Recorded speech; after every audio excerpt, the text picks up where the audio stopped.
what we're doing, the reason we are here, y'all. We are playing Cthulhu Dreamt, which is a sci-fi horror metal interactive TTRPG. If you hear some music in the background, which anybody listening, let me know how my volumes are. If you can hear this wonderful ambience music in the background currently, as I will be switching it out as the mood and the book itself denotes. But this is a game that is out right now on Kickstarter. It kicked off on, I believe, September 6th, and it runs until October, September, August, September. Whew, months. I know it is. August 6th runs till September 6th. That's how that I was about to goes. say, are we pre-recording this and uploading it later? Because we're live right now, so that's going to be a I'm little... I just don't know what time it is anymore.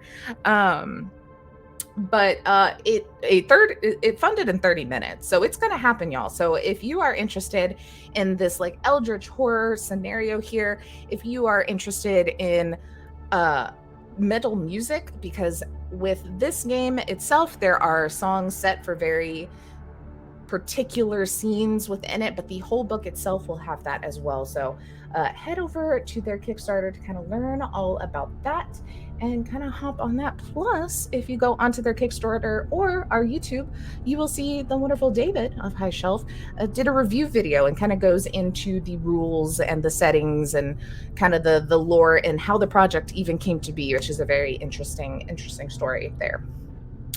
So we're going to be playing their Springfield Nocturne little side quests. There's going to be 2 side quests that release with this kind of book, and these are kind of meant to be their own contained stories, separate from kind of the bigger overarching story of the main book, but a good little intro and dip your toes in the water to see maybe what life is like in other parts of the world. As, hey, in this setting, Cthulhu's here, baby. It's happened. We are playing in Springfield, a little Midwestern nowhere town that the news hasn't really traveled to fully yet. How news of Cthulhu popping out of the ocean hasn't made it here yet. I don't know. We'll find out. But let's introduce our crew and then we will get into it all. I'm just going to go on view of stream here. So let's start with J-Mark. Hello, my loves. I'm J-Mark Accento, and today I will be playing Andy Morgan, the engineer, and their pronouns are they, them. So very excited. Wonderful. Let's then go to Marlo. Let me unmute myself before I start talking. It's been a while. My name is Marlo. I am playing Andy, the Wrecker. Excited. Oh, I use she, they pronouns. Andy uses she, her. Abigail. Abigail. Andy, Abigail. This is gonna be good. This is gonna be very confusing. We have Andy and Abigail. We have Mark J, the player, Mark, the character. Yeah. We'll get it figured out. So let's go to Mark J. Tell us what you're saying. Oh, you're muted. And that's when. Just kidding. What's the word, everybody? Mark J here. I am playing Frankie Forenoon, the golden voice of WREN. Beautiful. Let's go over to nice. Jake. Hey, my name's Jake. I haven't been around here in a while, but I'm glad to be back. Don't really use any kind of socials, but you can catch me here or in the Discord. I'll be playing the mercenary Lamar Franks. He, him, all the way around. Love it. And then last but definitely not least, let's go over to Ethan. Oh, it's me. I'm Ethan. And I'm playing Mark the Skeptic. Not Mark the person, but Mark the Skeptic. And Mark uses he, him pronouns. Mark the character uses he, him. Mark the character pronouns. Yeah, we're going to clarify a lot. Yeah, that's fine. You know. I'm gonna be like, Mark, and then Mark J will be like, what? Like, no, what? We can do it elementary school style. Mark S. I'm Mark S. There you go. Mark J, and it works out.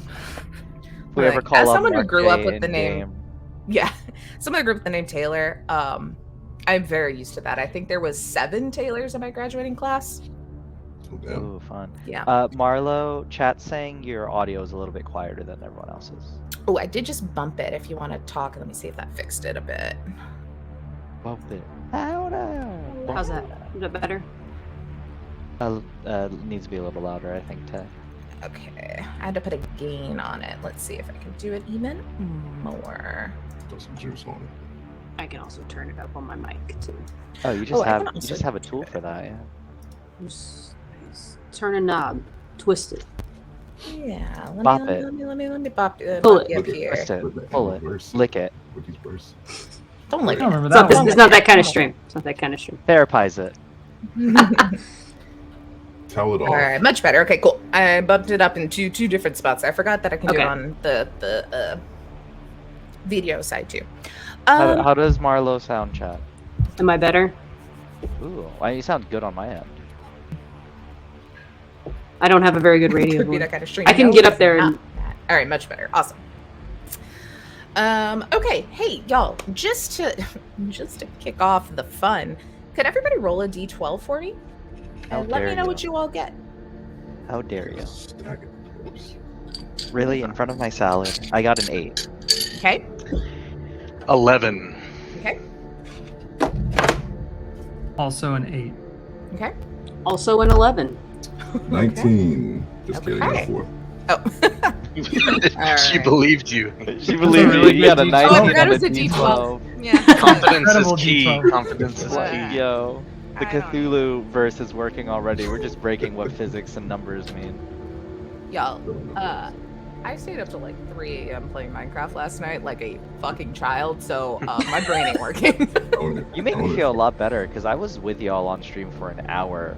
Like, I wasn't even playing. I was just hanging out after my All American Rejects concert. Like, Yep. good time. Okay, so let's start off for realsy reels with a little bit of a scene setting here as I scroll through. Oh my god, look, y'all.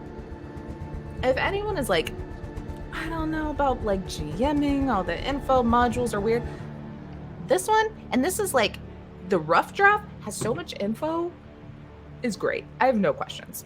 Because I was just thinking as I was scrolling through all the background information. It's beautiful. So let's start with a little bit of a scene setting that they write for us here of Springfield, a nondescript Midwestern epicenter of life and activity and an otherwise barren rural landscape. The small city is several steps below bustling. Citizens of Springfield lead mundane, uneventful lives, shopping at Springfield Savers, working in one of the 3 buildings barely tall enough to be considered a skyscraper, or listening to the still-breathing corpse of a local radio station, WREN, the always bird of Springfield. Surrounded by miles of nothing on all sides, it's easy to feel isolated in Springfield, but that kind of isolation has a strange way of bringing people together. The Aylesbury Apartments are your home, all of you here. A rundown building as old as the city. Its glory days long past, and Aylesbury is now just shy of a slum, complete with thin walls coated in layers of cracked paint, the landlord's special. Ancient air conditioning units hang from tiny single-pane windows like insect hives with unseen swarms buzzing within. Well, usually buzzing, anyway. Not on this particular day. The power is out again, and you and your fellow tenants, all except Ruth, the older woman you haven't seen in a few days, have gathered in the humid lobby, growing warmer and more aggravated with each passing moment. The sun hangs low in the sky this evening, seeping through the glass of the electronically locked security door to the building, which now locks you in. The sleazy building owner, Sal, is wrangling an increasingly frustrated mob to which you belong. He informs you all that the failing generator in the basement of the building has hacked up its last dying breath, and that his hands are tied until a repair team arrives. He neglects, though, to mention the tiny backup generator which powers his office, and only his office. So you're standing down here in this dark, dank lobby. Everyone's getting a little grumpy. Everyone's getting a little aggravated. Everyone's getting a little sweaty. It's not the best. Let's start. I want to get kind of a little description of everybody, what you may be doing in this scenario, kind of what points you would kind of take up in this nearly mob. I'm gonna start with Frankie. Let's see, Frankie, where one would you be? in all of this, but also let's get a little bit of a description of what you think Frankie looks like. Frankie is in the lobby. Frankie's about 6'2". Definitely past his prime, kind of mid-30s, but on a little extra weight. Looks like he's just giving up on himself just a little bit. He's in his PJs, which are really just wrinkly and crusty kind of looking, not fresh, and just wearing a hoodie over his PJs. It looks like he's halfway to I don't want to say halfway to homeless, because I don't like that description, but that's the kind of vibe. It just looks like he's kind of out of it.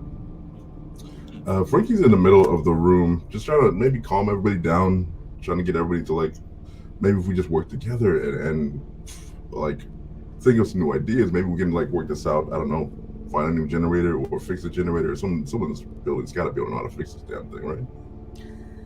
Yeah, I think Sal's kind of standing there in front of this crowd. Everyone kind of yelling at him a different direction. He's like, hey, okay, so, you know, I've been making that ancient thing just chug along for years here, all right? And I'm sorry. Shit happens. We were testing fate, honestly, all right? But unfortunately, my hands are tied. We gotta wait for this. We gotta wait for the repair team to come in.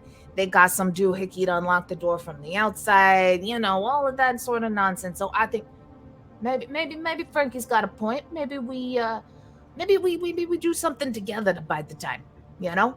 Anybody like trivia or something? Maybe. Frankie, you do that like radio show. Do you got any maybe fun things people can do to just ease the mood here and get everybody off our fucking back or whatever? Yeah, Frankie, I get the radio show, but I'm not on the clock right now, buddy.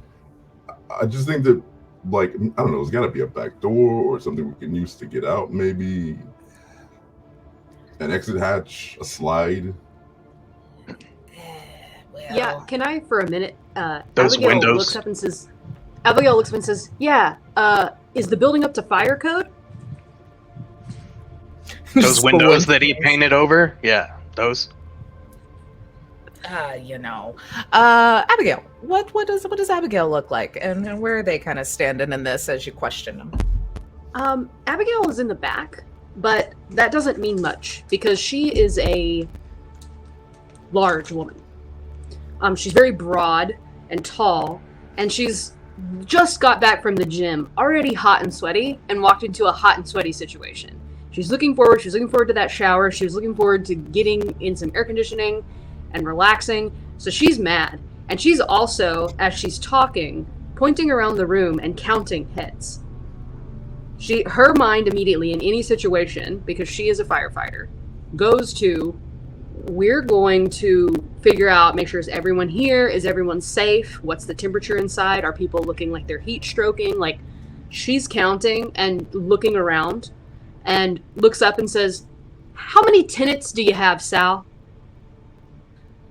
Oh, you know, I mean, we've got about, like 25 of y'all paying rent? About or 25.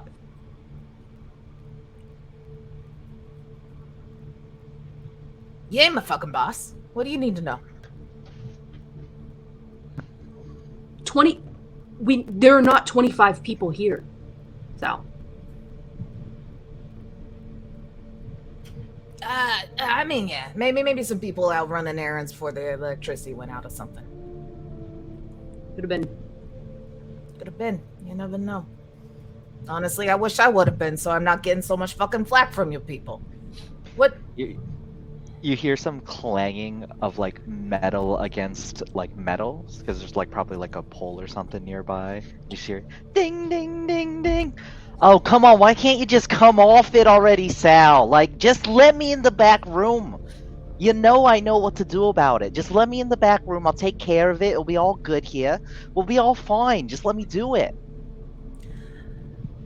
Look, Andy, it might honestly be the last time you said you could fix everything that we're in this problem, because honestly, I've always been the one to fix it, and then you touched it, and now look at them. Look what's going on now. All I'm saying is I'm making things more efficient, and all I'm saying is that look at yous right here. You're saying that you got things covered for us, and I ain't seen a bead of sweat on you. You know? Why do I feel a cool draft coming out from that office door behind you? That's all I'm asking.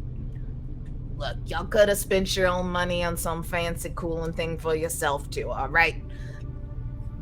We I did. did. When the power My went out. rent. We Right. call it we call that utility bills. What the fuck are you talking about? Sal, If just nothing let else Andy happens in. this stream, Yo, if let- nothing else happens this stream, I get to talk shit to a landlord. Perfect. Like that's it. Full on. Fantasy realized. I want you to what- remember what happened before the fucking weird alien shit. Like, people were straight up eating the rich, Sal. Like, you really want that to happen here?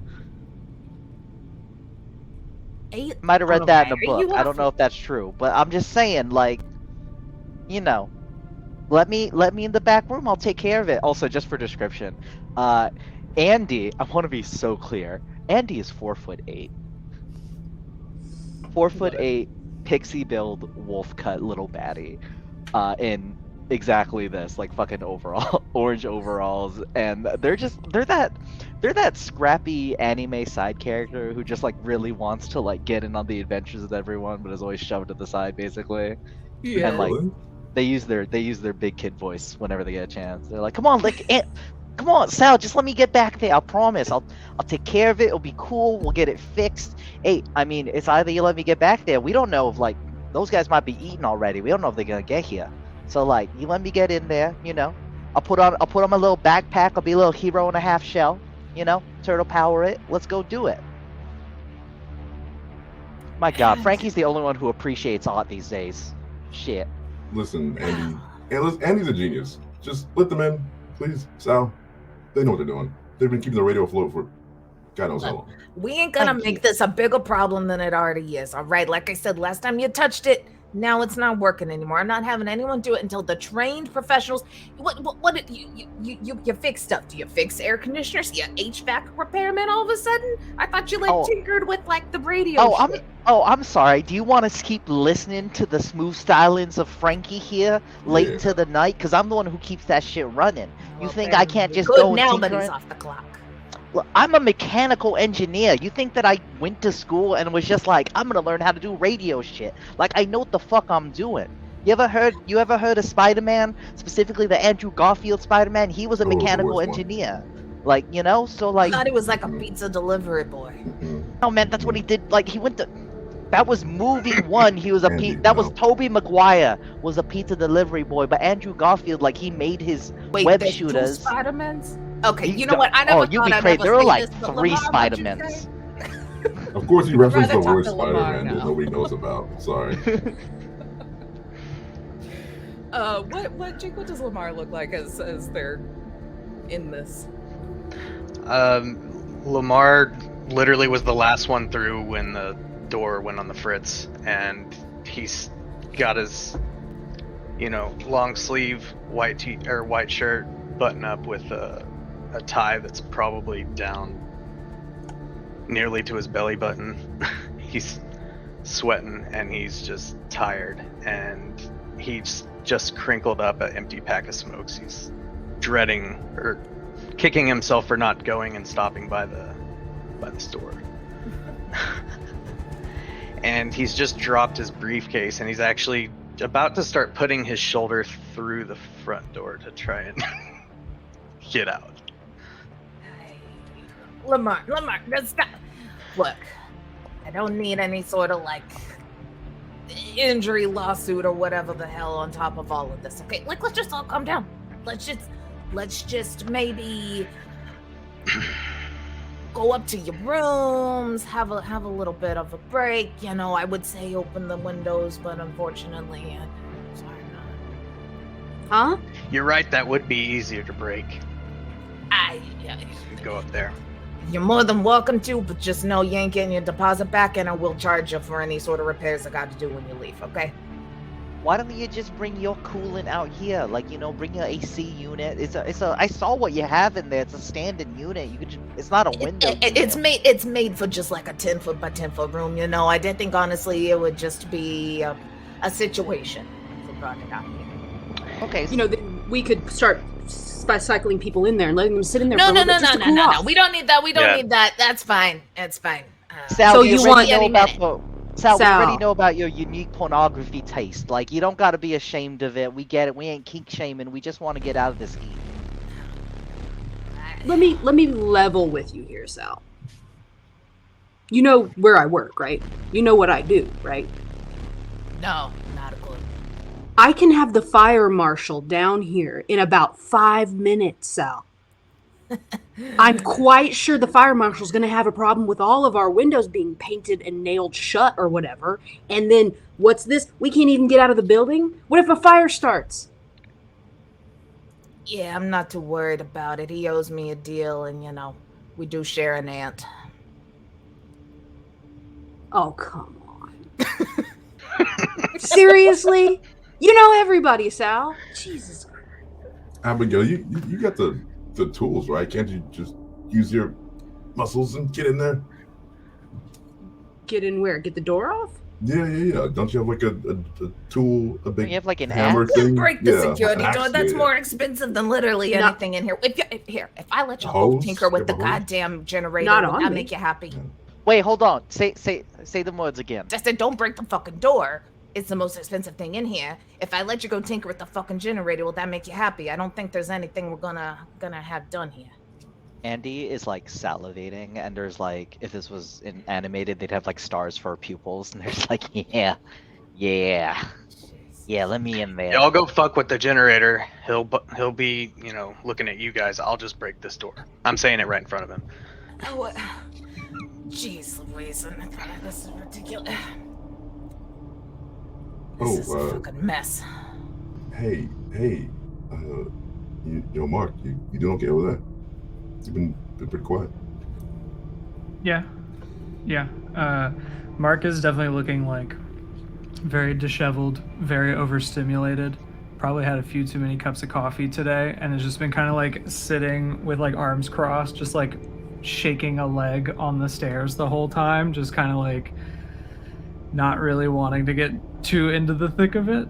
But he's like, look, if y'all are leaving this room, I'll come with you. It's a bit much in here today. Yeah. I mean, come on, let's go check this thing out. I mean, Well, Mark, I got something for you, by the way, because I know like journaling helps. You're like full of thoughts, so I got something for you. And Andy takes has like a little satchel bag thing, and they take out a black notebook and hands it to you. Like, go ahead and write in that. It's good. Get your thoughts out. It's 100% a replica of a Death Note. Just. I knew it as soon as you said it. Go off, Queen. Yeah. Is this an anime reference? Yeah, it's an anime reference. Absolutely. Like, It's a Netflix movie that they made into an anime. Yes. That is true, and I will say the animation 100 times better. What a disgusting sentence. than the line. No, like honestly though, I heard rumor that they had an animated version of that movie, The Last Airbender. Like, believe it or not. Stop. And I heard it slapped. It's been lost to time, unfortunately. We canceling the stream. Cthulhu's Someone here. in the chat just Y'all said, are "Who dead. hurt you?" Mark J, and I'm fucking trying not to die laughing. But yeah. While all of this is going on, there is definitely like a very angry, like Midwestern, pissed off hot mom of two that's having to wrangle these like crying kids and the bullshit who is like laying into Sal and fully turned his attention as she's just like, you motherfucker, and not having a day. So he has turned his attention away from y'all currently, as now the rest of the apartment building is starting to like berate him as well. Fuck yeah. Do we have the... Did he open the security door like he said he would, so we can get... The security door goes outside. So y'all are stuck in the building. You would know, since we've kind of generally established you've maybe tinkered with the generator before. It's down in the basement, which you can get to from inside the building itself. Okay, cool. Yeah, and Andy's gonna start making their way down there for Sherzies. It's like, all right, don't worry, folks. I got this. You know what? I may even be able to pump it up a bit. You know, get the cool, like make it even cooler if you want it to be, like real cool. You know, like a kid on a skateboard cool. You know. Y'all are starting to like walk in that general direction, as now you can hear, kind of muffled, but probably louder than you should, because again, very thin walls. The ring of sirens outside, and now other people are starting to be like, what if something's wrong? Like, just the panic is like escalating here as you're able to kind of break away from the general group of people, and you start to walk from this lobby. There's kind of, the staircase in the backside that kind of goes up to the actual apartments, and then off to the left is where Sal's office is, and then that hallway continues, and at the end of the hallway is the door to the basement itself. Are you going straight to the basement door?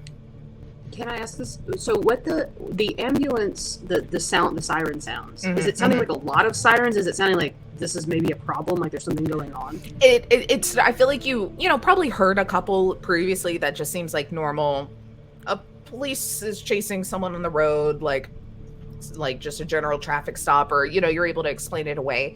But now it's kind of getting to the point that they're more, and like they're very close. Like you can hear them kind of going by. So it seems like there is something amping up a bit outside. I think so. Abigail kind of like straightens up and like turns and kind of again pretty heavy. Is it back again? Yeah. Hold on. It was just like every once in a while, and now it's pretty consistent. So our options are go down this dark, scary hallway to get to the generator. Stuff's emptying up outside. Are there any other doors down here too, or is it really just like you're just in the basement? Office? Yeah, it's Sal's office and the basement door, and then the front door that goes outside that is locked because the power is out. It can't be done. Okay. Andy, being the little scamp that they are, they're gonna be like, "Hey, you know what? I wonder if Sal's got some tools I could use here." And Andy's 100% gonna go into Sal's office first. Mark follows like right behind you, like maybe was waiting to suggest that go into the office. It is just like, that seems convenient, and just like, kind of slides in behind you. Okay, you want to try again, Marlo? Is that better? Yes, beautiful. Nope, that is perfect. Okay.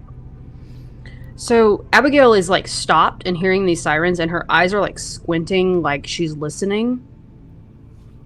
And like immediately she's like, okay, there's an emergency situation happening. I need to know if I need to be involved in that. I need to break a window to get out of here and go. Like, so she's like headed to the office too, because she's gonna make some phone calls. Nice. Yeah, absolutely. I will say too, just for added, if maybe it was a thought, like this is year like 2040.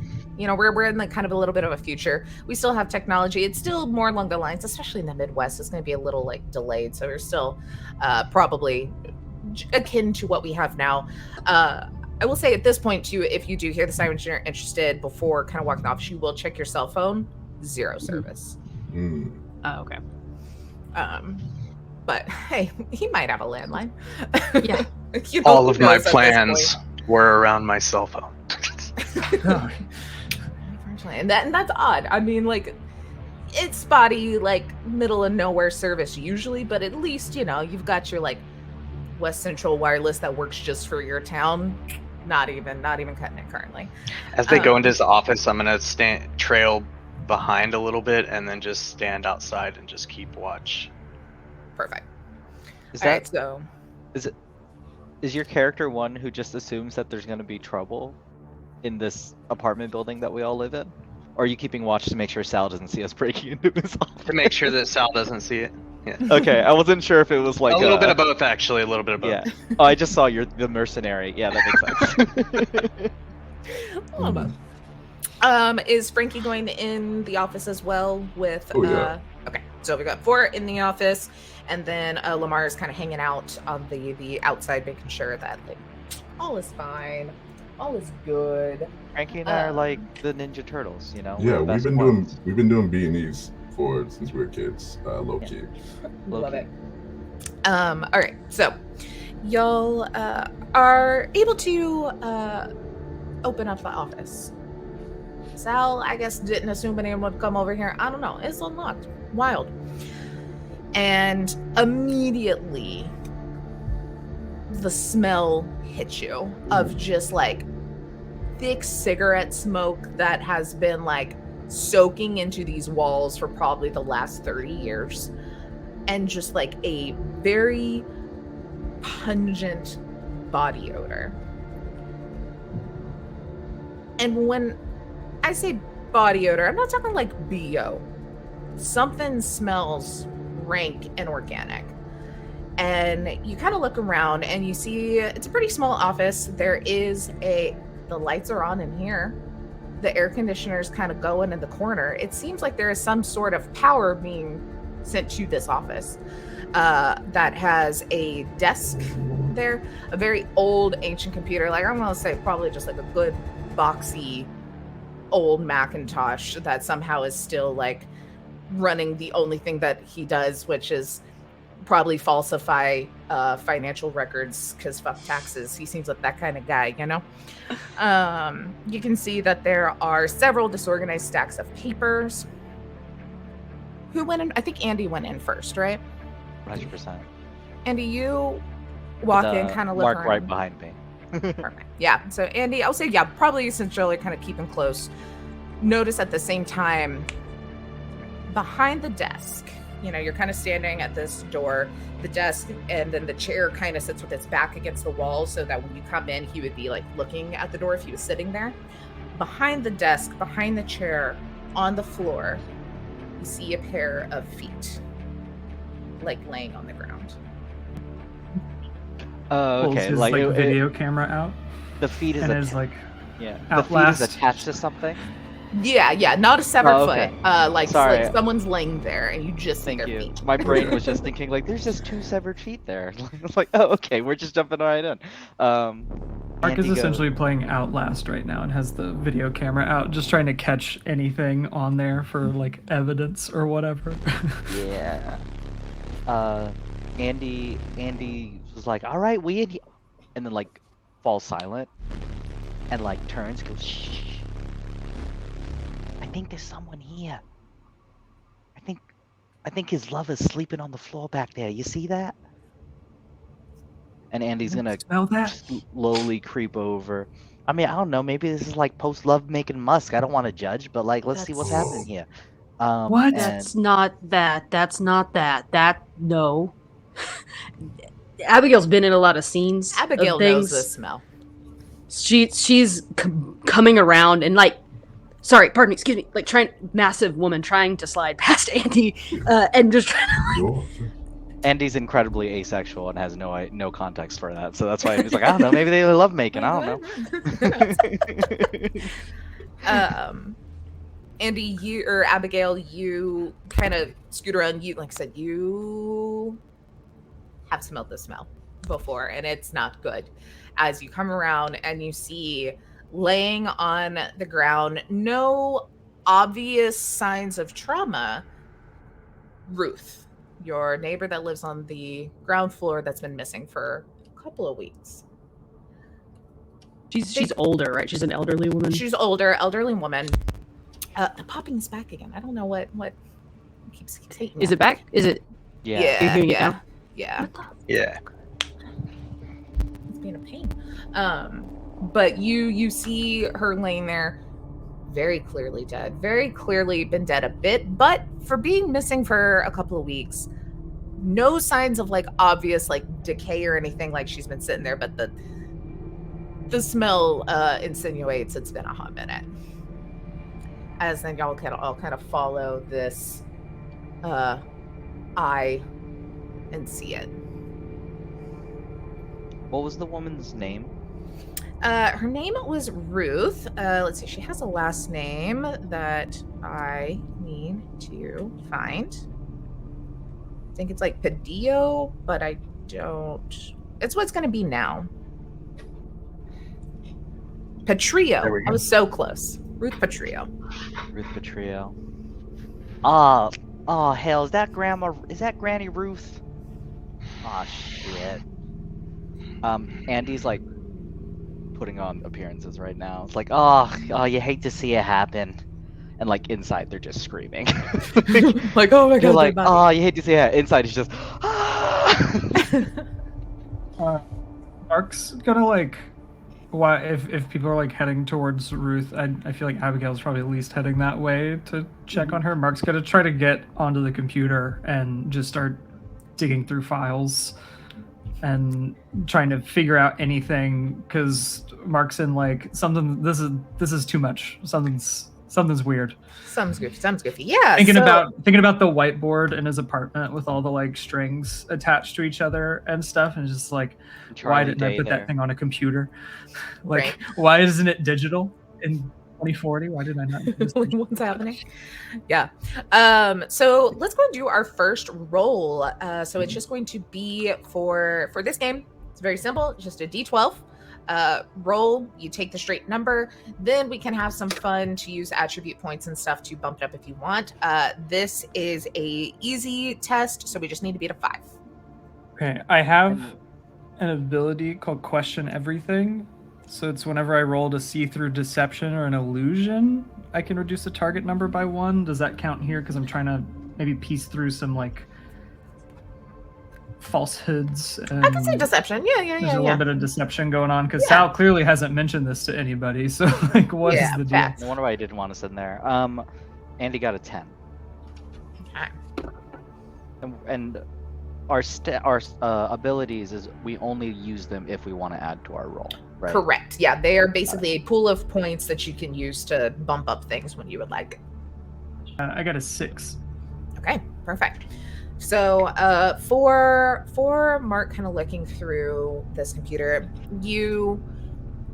it takes a hot minute. God, this thing's so dang slow, as it's just kind of booting up, getting everything going. And you're looking through, and yeah, there is not much of shit on here. Like, there is probably some very outdated records of people that live here, and then like very clearly, like you can even look at like your lease folder, and it's clearly just like a copy and paste of someone that had lived here before, and they hadn't even like cleared out all the proper information. Like basically just your name is updated. Like, not doing great. You're able to see that there's just like, for sure, just a lot of porn downloaded and just living here. Yep. Yeah, not even streaming it. I mean, with this shitty internet, who's gonna? You find some games and things, but there's really not a lot. And it seems like looking at emails and activity logs and anything, it's been like business as usual for the last like week. So what's up there? I'd say that for Andy, while you are kind of like maybe trying to look in another direction for a minute, you do see hanging on the door in a little key ring the key to the basement.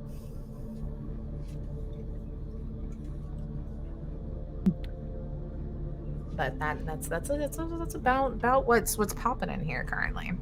If Andy is freaking out internally, then Frankie is freaking out externally. What the fuck? She's dead. She's fucking dead. Hey, Lamar, you hear this?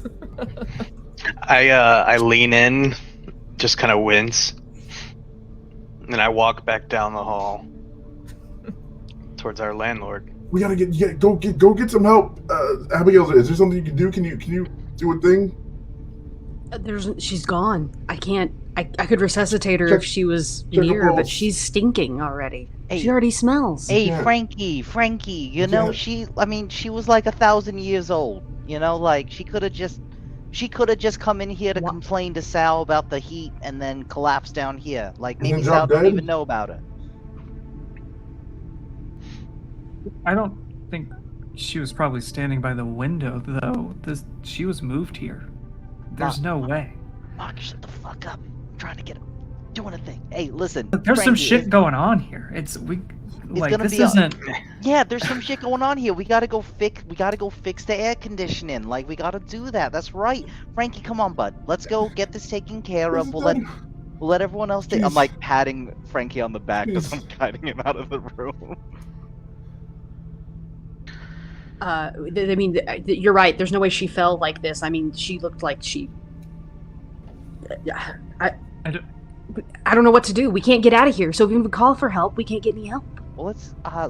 Frankie. I'm gonna take Frankie. We're gonna go get the conditioning working. Get some cool air here, cause like you can't think straight and hit heads. Summer is when violent crimes increase in a city. That's factual. That's actually accurate, and it's because, go do ice cream sales. That's why they say cooler heads prevail. So let's before we get all heated here and we cause some problems, y'all, you figure out what to do with Granny Ruth here, and Frankie, I need you to help me out, bud. Andy's actively trying to get you not to like lose your shit. Yeah, and as you do, Frankie's like, Abigail, get the paddles, get the paddles. Can you okay. Let's go, Andy. Let's go.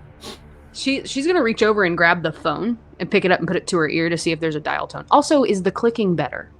The clicking is better. Yes. Yeah, yes. you're good. Okay. You're I think there still might have working. been too many applications open or something that was causing some issues, but we'll see. Cool. But you do pick up the phone. Absolutely dead. Mm. Fuck! She slams like the like receiver down like on the counter, just like as hard as she can.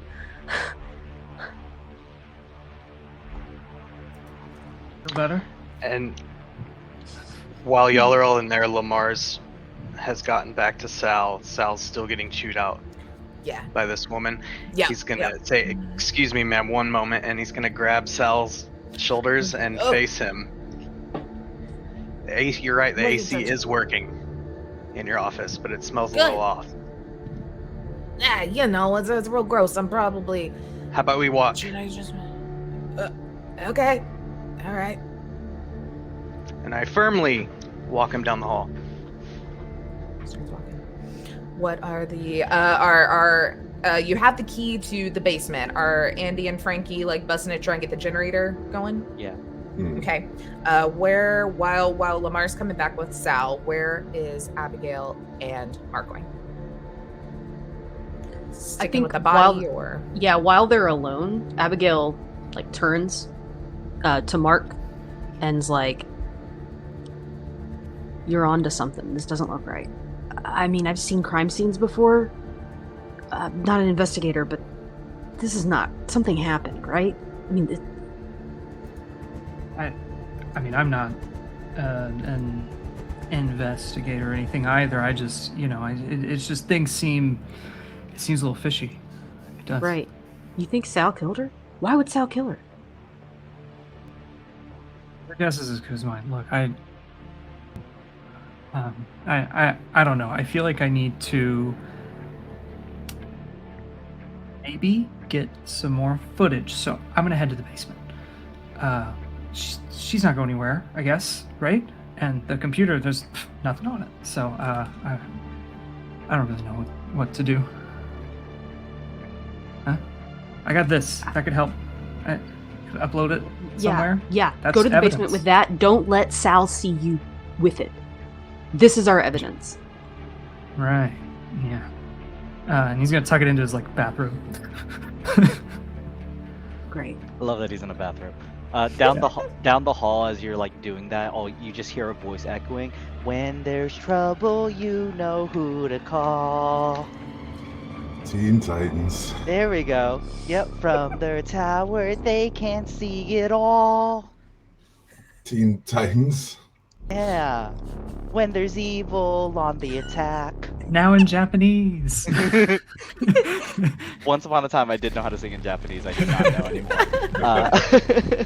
And Andy goes, "All right, come on, let's go check out this generator, huh?" All right. Yeah. Okay. Yeah, man, Andy, you always know how to calm me down. Let's handle some business. Yeah, absolutely. Come on, Teen Titans. They never panic. They were able to save the day every time.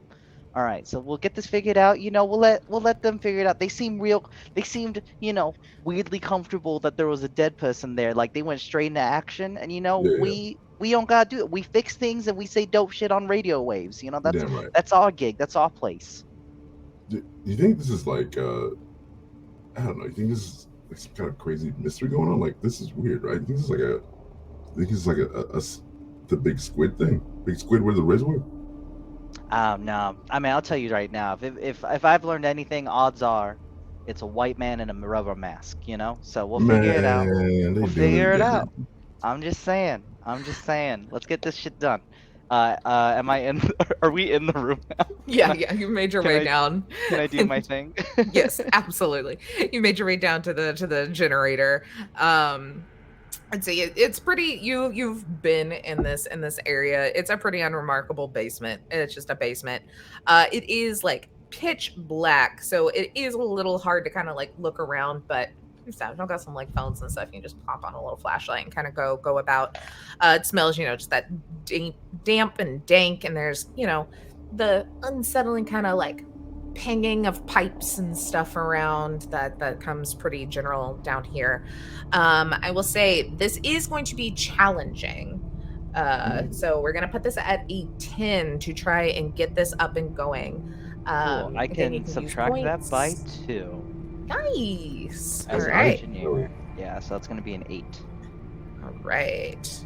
Mark's we go. providing the found footage horror perspective of this, of like barely catching the conversation earlier, and then doing the like walk down the stairs with like the night vision on the camera, just like trying to see what's going on. Mark went on a deep dive of playing that Slenderman game and never Yeah. recovered. Yeah, big creepypasta fan back in the day. Yeah, Ooh, there I got is- a 9. Nice. So All right. thank God so for that will- -2, yeah. Yeah. Alrighty. So you are able to, even with this dark area and your flashlight, you've messed with it enough. And first thing you notice is it's challenging to get it going just because it's a piece of equipment. Obviously, you are trained, you've messed with this, you know it, so it's a little easier for you.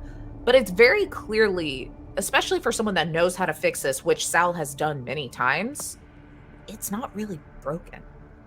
You're kind of looking through this, and it looks like some wires and nuts and bolts inside were removed, and that's why it is inoperable as you're looking through this. What'd you guys find? Would I have that stuff? And I jump a little. Go, oh, shh! Hi! Maybe, like, announce Hi. yourself. Damn. Sorry, I forgot about the night vision. You can't see me coming. But what'd you guys find down here? Anything? Yeah, Sal's a dick. That's what we found out down here. You see this right here? Here, point your camera. Look in this here. They're a #1 Trying to get- documentarian over here. Look at this guy. Gonna be future Hollywood man. Alright, so you noticed how for a machine to work, it needs electricity running through it, right? And that's done through wires. Now, do you see something missing here in this console I just opened for you? Yeah, it looks like somebody ripped out a handful Yeah, so we of ripped out the wires. fucking wires. Like, that's exactly what happened here. So don't get me wrong, I can fix shit. Like, obviously, Sal is just spreading slander and shit, and some dickhead came down here. I'm not saying it's Sal, not saying it's Sal, and ripped out the fucking wires, took out a generator. Wait, you think it was Ruth and then he killed her? That would be the craziest She didn't look shit. wounded. She didn't look wounded. I don't know. Hmm. She didn't look wounded. She was also like 1,000 years old. Are we really like Could've we're scared her to starting death. with she doesn't look wounded. She's She was 1,000 born years in old. 1982. That's always how they start, right? It's with the ones that you think, oh, could have just died, right? And the next thing you know, it's gonna be like a 25-year-old who had a heart attack. What are we talking about? You know what I'm saying? Yeah, okay, that's fair. Yeah, you know what? I think I saw a movie where that happened. Completely understand. Alright, so what we got... So, there's nothing I can do about this unless y'all see some wires around here or something. But my Southern came out in a minute there. Unless... You can't help yourself. I can't help myself, I'm trying. Unless you guys can do something about it here, like... I ain't got nothing.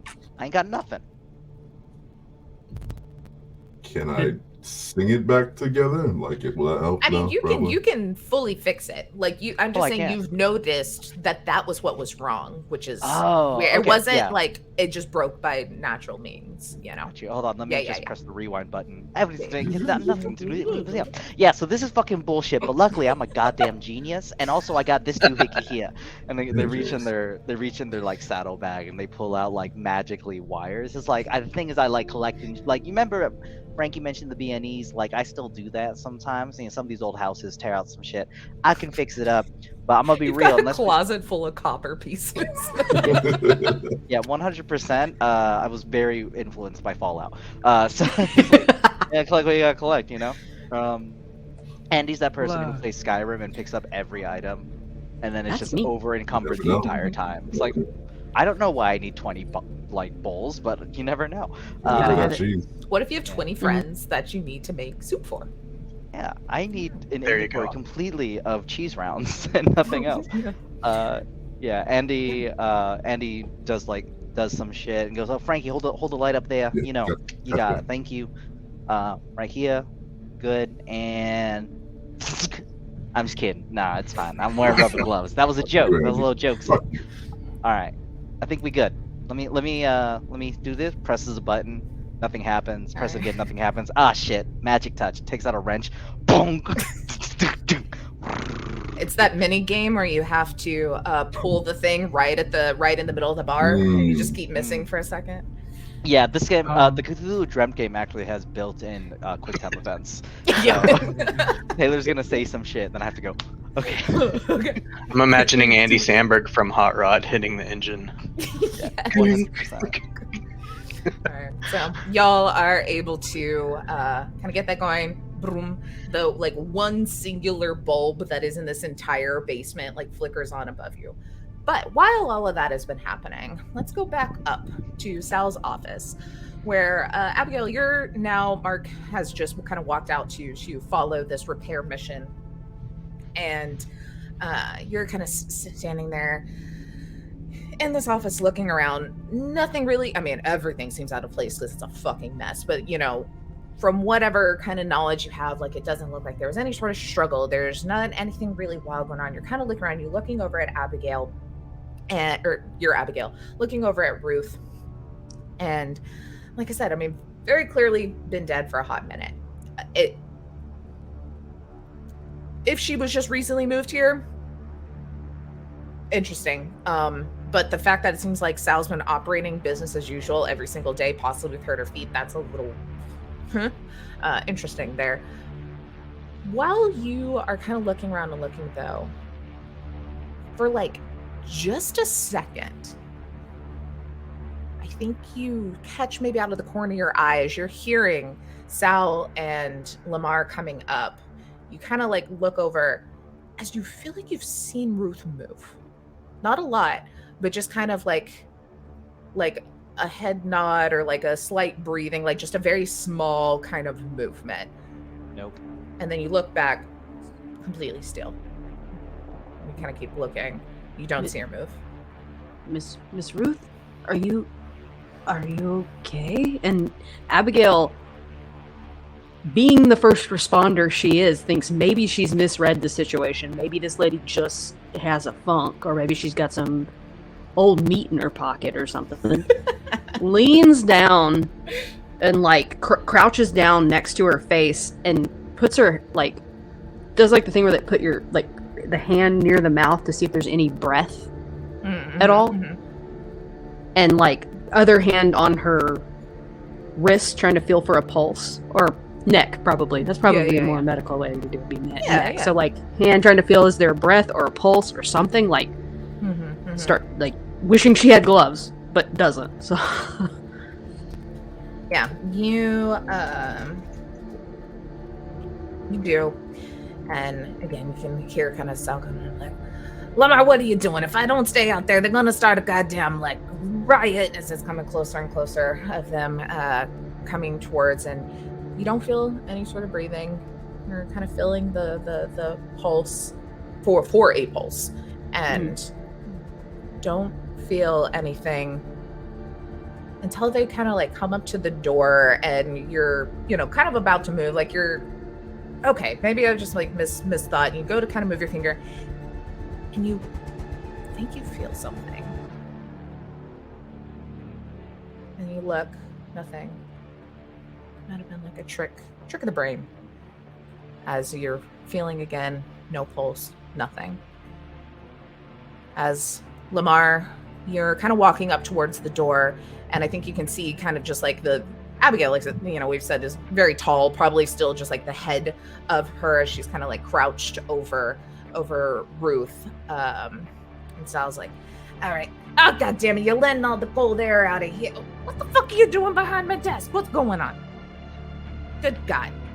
You act like this is a what the circus. fuck is Ruth doing behind your desk?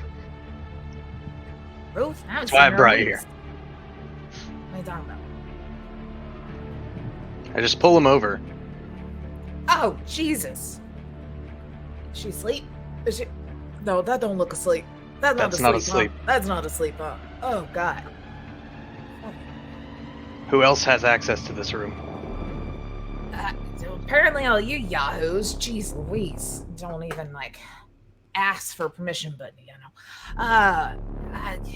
know, I try to keep it locked. Maybe not the best at it all the time, but Nobody specifically has access. Oh God. Something about the heat and this situation has me about to puke. I thought she moved for a second there. I really thought she moved. I need to lay out of the gym for a few days and get some rest. I hadn't seen her in a little bit. I kind of assumed that this was what happened, but not. I don't know why she's here. Do you think there's a murderer? Do you think that this is all some like wild plan to murder us all? Abigail is like now starting to inspect the body, like look around. Is there like pull up her shirt a little, look at her arms. They said there wasn't any signs of like a wound, but is there any sort of trauma? Yeah, so you're kind of like moving around, and no, it doesn't seem like there's any sort of trauma. I mean, I would say maybe there's like a little bit of like old lady bumps and bruising, it just like just happens when we get old. You barely touch something and then your whole arms are bruised kind of thing, but nothing like death causing large. I will say, I'm gonna say this as lightly as I can so it's not like icky to everyone on stream. It's clear she's been sitting here for a bit as you kind of move as like the residue on the carpet. Is there any marks like she was dragged there? Not that you can tell. She's been sitting here a while. Sal, when was the last time you came? When was the last time you came in your office, man? I work here every day. What do you? Bullshit. I work. Okay, maybe I don't work a ton. What is there for me to do? I put some paint on some cracks every once in a while. Oh, you pay someone to do that. This entire game was just for us to shit on landlords that I'm here for. That's why I brought him back. Just shit on the It's like we don't give a shit about. Get out of the name. Nope, we don't give a shit about roofs. back, What baby. we want to know is why you're an asshole. It's my mission. Bring him to the second session. So fuck Cthulhu. Let's beat up this guy. Oh, I don't give a fuck about Cthulhu, Sal, but we man. are all absolutely not paying rent. Cthulhu until didn't next raise year my drops. rent. It's like everybody, when there was the congressional hearings about like aliens and shit, everyone's like, are those aliens gonna pay my bills? I don't give a fuck. Yeah. what's going on? I will say at about that time, the lights flick on in the hallway, and you can kind of hear the fans kicking up for the air conditioner units and stuff on upper floors. So I was like, what the? God damn it! And you messing with my shit again? And he's trying to head towards the basement, bust out of the room. Seems like he fixed it. Wait. I'm gonna lose my deposit, huh? Sal, when was the last time you were in this office? We have to know that. I don't know, like yesterday or something. And he's like, clearly not looking at you, clearly trying to make it out the door. As he's trying to make it out the door, Andy comes in, swinging a wrench around, excited and like, the heroes have returned. We did it. I did it. Whoa, Fixed the whole damn thing. I Hey, hadn't paid a deposit for the freaking repairman. You're gonna lose. I'm out of money now. Hey, Sal, way to be a douche. Of course you didn't want me going in there and checking things out. You had most of the wiring missing and shit. Like, who just does that? Like, I get you're a landlord. I get you need to feel like you got something to do, but it doesn't seem like very equitable and like a good idea to just fuck over your shit. I'm just saying. That doesn't seem like a really future thinking way of running a business. You know what? Look, I'm sick and tired of everyone throwing fucking insults and shit in my direction. How about everybody just go up to the room, relax in the fucking AC? I apparently have some things to figure out down here, and I need you out of my goddamn hair to do it. How about that? All right? Why you always tell us to go up to our rooms? Like, we can't. Can we get out? I don't know. Can You we fucking leave? live here. I mean, we gotta make sure the doors work in, and I gotta check because it would suck if the automatic doors. We try to get them open, the power goes out, someone's stuck in the middle of them. It's a hazard that I ain't willing to take. So I think we need to just make sure everything sits and just go on upstairs. Who the fuck made your doors that was like, if the power goes out, everyone's trapped in? Who thought that was a good idea? Like, You see this the is why people you that should... work here. I'm sorry. think Hold you up, got hold up, dropped hold up, top hold up, left. hold up. There's a freaking dead body right there. Yeah, I'm gonna deal Oh with that. shit, And Frankie, I I don't need didn't mean y'all. for you to come back in here with me. Yeah, there's that. Is the cell Sal's signal fairly- back? Cell signal's not back. Does Sal's anybody got And the fairly- signal? sirens are going more and more outside at this point. Does anybody got signal? Come on. What's Sal know that we don't know? That's like, because it just feels like Sal knows something we don't know, and is like what is that? As Sal's Mark's gonna attention. try to like galaxy brain it. Trying to like As- get inside them a bit. Yeah. Yeah. Go for that. Cut through the bullshit. Real quick too, go ahead and roll for that. I'm gonna say Sal's not the most bright individual. You can probably read a little bit of his I feelings. mean, he on him. literally We'll put just it at insulted average. himself.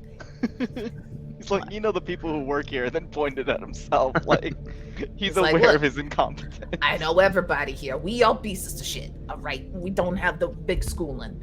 And he's a While you PhD. roll that, Abigail, can I get you to just roll a flat d12 and let me know what you got.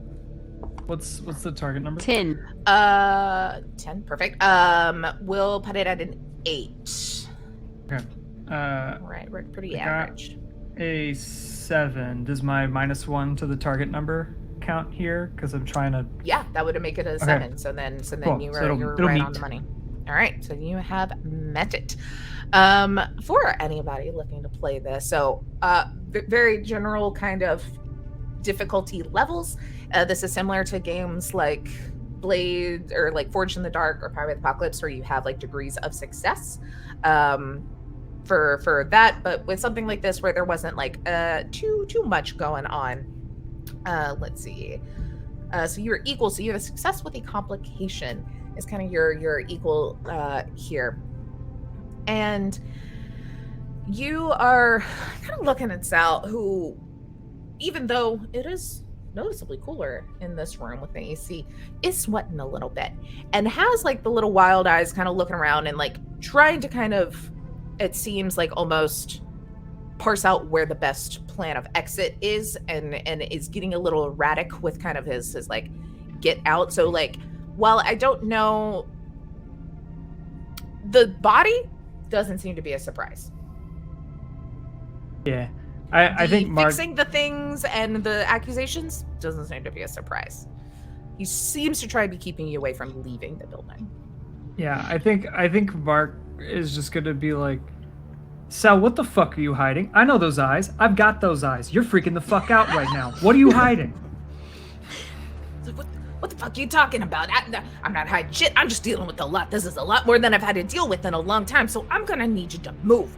And he is Why going don't to you want us to body leave the building? you like to the side, like I'm a basically nerd. to the floor. That's kind of the complication here. I probably Can I get you don't to have roll another d12 for me? Just Sure. a flat d12. Flat D12. 7 again. And he is starting to go out as now you hear people in the lobby area are like, oh my god, I need some fucking fresh air, and trying to start to get the doors open. He's like, hey, we don't know if it's all working, and he's trying to stop them currently. As his attention's taken, can I try and go through any documents that are anywhere in the room very quickly, specifically looking for the company that I used to work for? Ooh, yes, absolutely you can. Go ahead and roll. I'll put it at just a 7. We're on the low end of average as it's not a difficult thing, but there is some action going on now. Okay.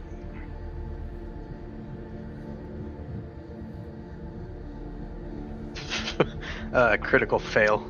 Oh no. Oh no. You go to turn on the computer, with whatever the power coming back on. I don't know technology. We're gonna say just it's kind of shut itself down, fully shut itself down in this moment. Will you roll a d12 for me, please, and tell me what you get? Okay. 8. Okay. What would you all like to do? As we have Lamar behind the desk looking through the computer that has now turned off. We have Mark on the ground in front of the desk and pushed to the side. Just a quick question. When I looked through the computer earlier, did I see any documents that would refer to any companies? Because that's probably also something my character would have been looking out for. Documents, I would say no. No. Yeah, Okay. yeah. Or like email, like anything with... I'd like to reiterate too, I'm not really... I guess I am a little bit computer savvy, but I was looking for like physical proof type stuff. Physical things. Okay, that then, yeah, I probably not even for that. Just Crit fail's a crit fail. Yeah. I think Abigail is now seeing the reaction after being questioned that Sal has and is following him. Sal, I'm going to need you to tell me what's going on. These people are absolutely free to leave this building. You cannot detain people illegally. This is illegal. You want me to call the police, Sal? The sirens outside. He's like, look, I think they're here. Maybe they're probably going to get us out, and maybe, we should trust them to make sure the doors open up safely. No one's going to kind of, or, in between the door or anything. I'm just here because I care about you. People trust firefighters. They don't trust police. We're trusting the firefighters, not the police. Tell me what's going on so I can help you, Sal. You can see some of the people have kind of just annoyed by this, but happy their AC have like kind of gone up. A few people are still kind of going around. It's like, look, Abigail, there's nothing. I don't know. I don't know what's going on. Things. It's a weird day. So I'm gonna need you to just stand back a little bit, okay? And we're gonna trust people who have the tools. All right? I got the tools.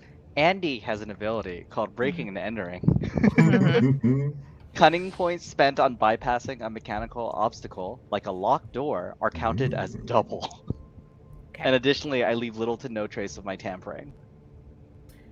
You start to kind of go up to this door while Abigail is, talking to Sal. Sal seeing you, Sal seeing this. You, again, the wild eyes are a whole nother level on Sal, and y'all can both see it now. And he will actively shove Andy out of the way. We're gonna kind of treat this as a bit of a combat. Let me just kind of here. Where is it? Yeah. Andy's like Mighty Mouse, so I mean they're tiny but mighty. So come at me, bro. Come at me, bro. So let me just kind of go to our section here of this combat. Let's see.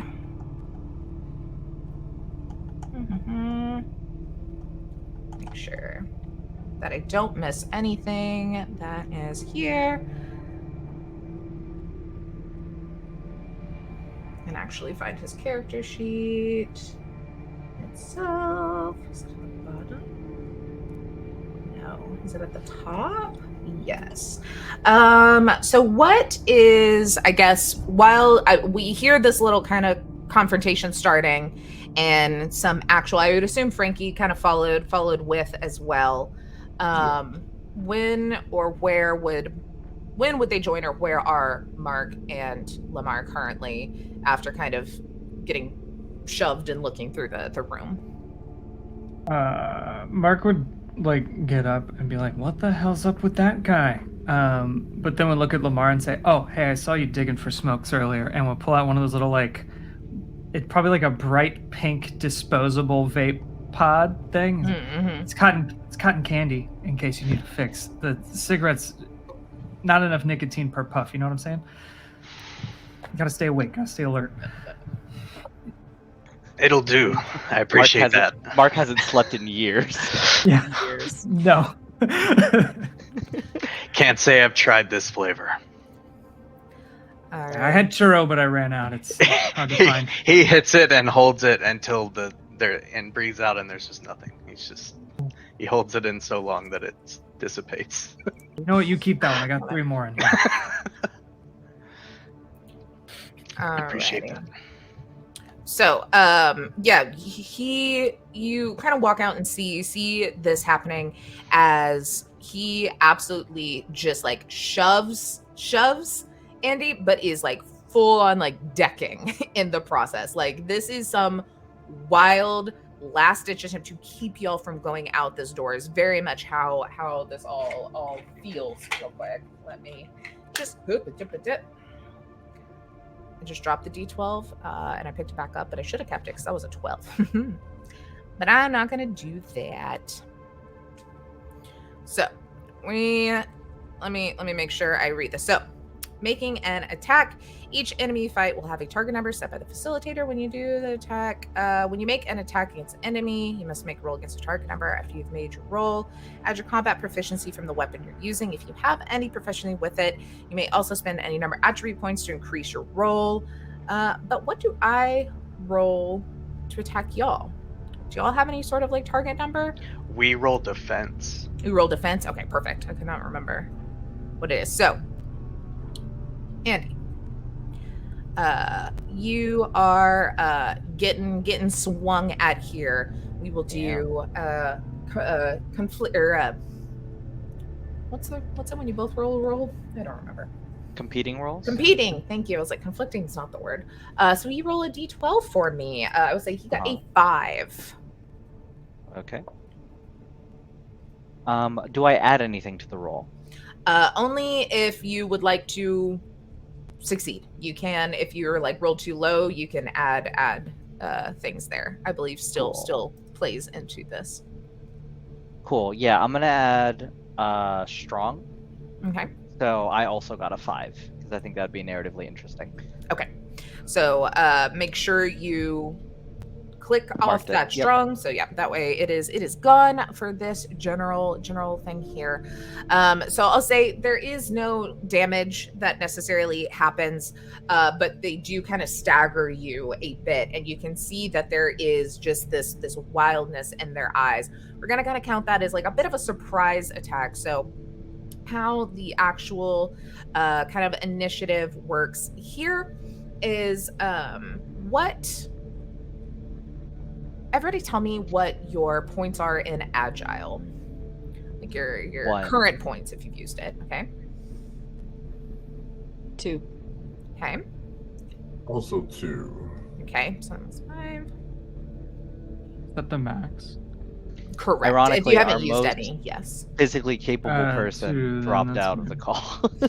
Yeah, we'll get Jake back in a minute. But either way, this was more to just kind of show how it works. So basically, obviously you're going to have more than a singular person, but we kind of do like initiative groups to kind of help with all of this. So it's not necessarily like rolling individual things. So we basically have like group 1 will go, then group 2 will go, then group 3 will go, and then we repeat. And it depends on what your actual like agility is. So I should have wrote that down when I did it. Who had 1 to 3? And I'll just keep it for me.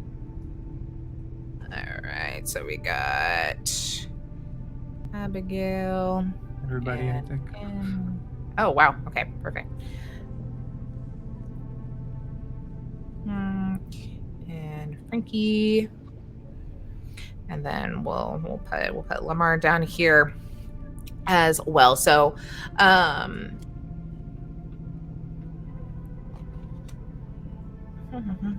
so in this one, I'll just kind of explain combat while we kind of wait for Jake. Like I said, this is just kind of a little intro before maybe possibly you have something a little more intense to kind of get into. But for this, rounds are going to be 10 seconds. So kind of imagine that as we go. During a round, each character involved in the combat has the opportunity to take a number of actions as detailed in the taking turns section below. So if you look, you can see that there's major actions, minor actions, free actions, making an attack, all of those sort of things there. And so we'll kind of go through and kind of play it out as this is happening. Hello, Jake. What is Lamar's Hello. agility? My agility is max 2.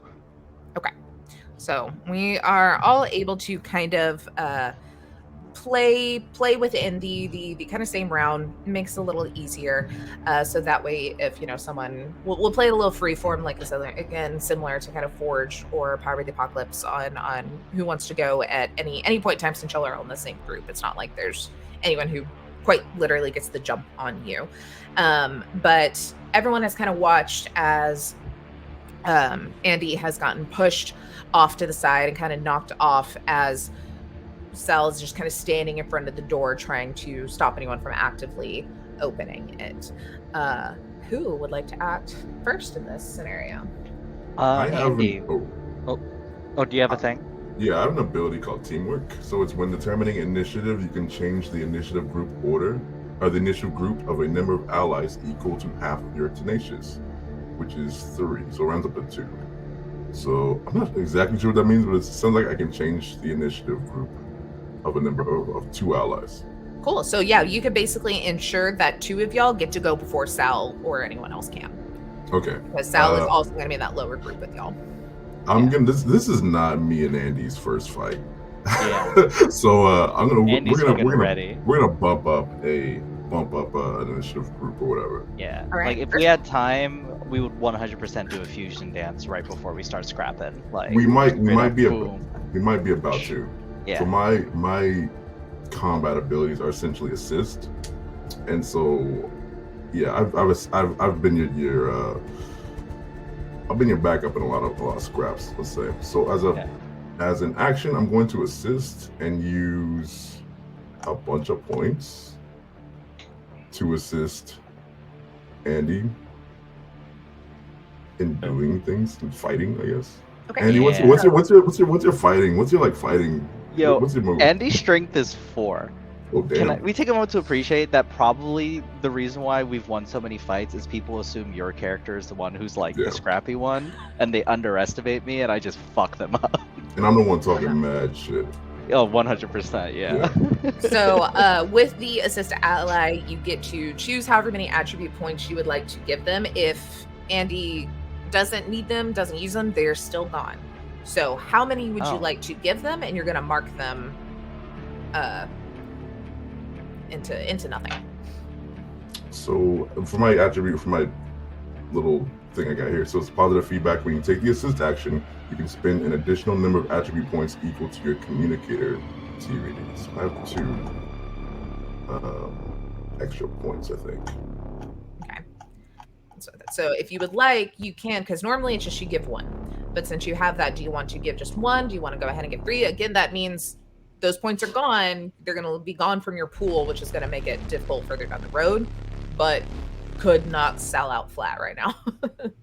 Yeah, let's do like 2.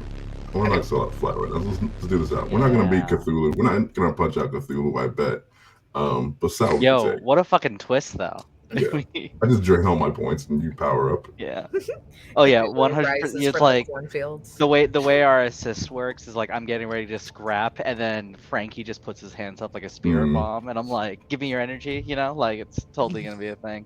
Andy's also got a crazed look in their eye because they get really fucking excited about fighting. Yes, love it. So what are you doing? Yeah, so Andy's like, all right, yeah, I got it. I'm gonna fix this here. It's gonna be great. Boom. Oh, it's like that. Oh, and hell Andy, no. Yeah, Andy already had like a wrench in their hand, and like they're not gonna run this out. They're gonna fucking leap on this out. Like they're ready. The minute that like their only rule is they don't take the first swing, and it's happened. Love it. Yeah, the first swing has swung. Yeah. All right. So do you have any sort of weapon or anything? A wrench. Okay.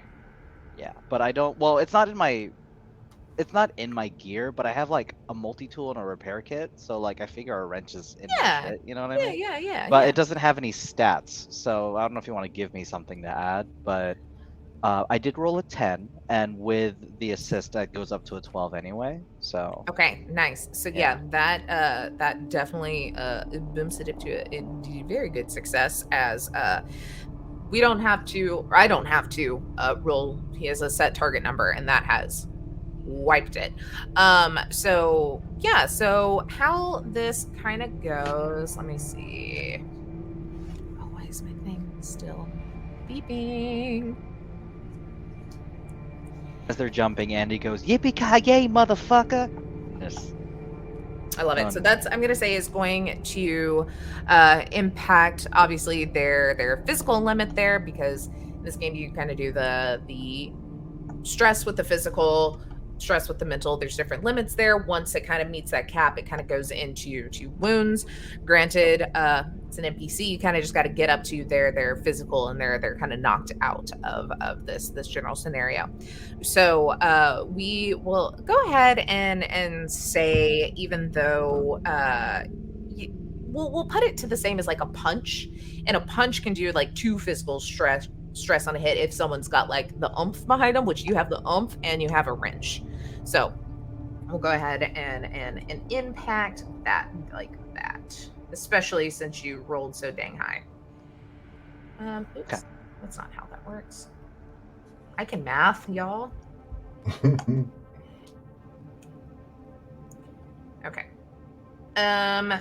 So Frankie and Andy have done some combo nonsense and have smacked Sal in the head with this wrench. He's a little dazed, stepping back. We now drop down into the official kind of initial tier that the 3 of you and Sal are in. What would y'all like to do? Who would like to go first? I'll do it. Do it. All right. I'm just gonna try and stop this before it gets too crazy. I'm gonna use a minor action and focus. Okay. Which, before you make an attack, you can use a minor action to focus yourself and find an opponent's weak spot. I'm just like kind of looking for the back of Sal's neck. It'll give you a +1 modifier on your attack roll, but I also have something called discipline. So whenever I focus, I can add 1 plus my mercenary TV to my roll, which is 2. So Nice. 3. All right. And I'm gonna reach down to my foot, kind of along my leg, and pull out a combat knife and flip it around and use the butt of it and try and hit him in the back of the head. Nice. Alrighty. Go ahead and roll for me.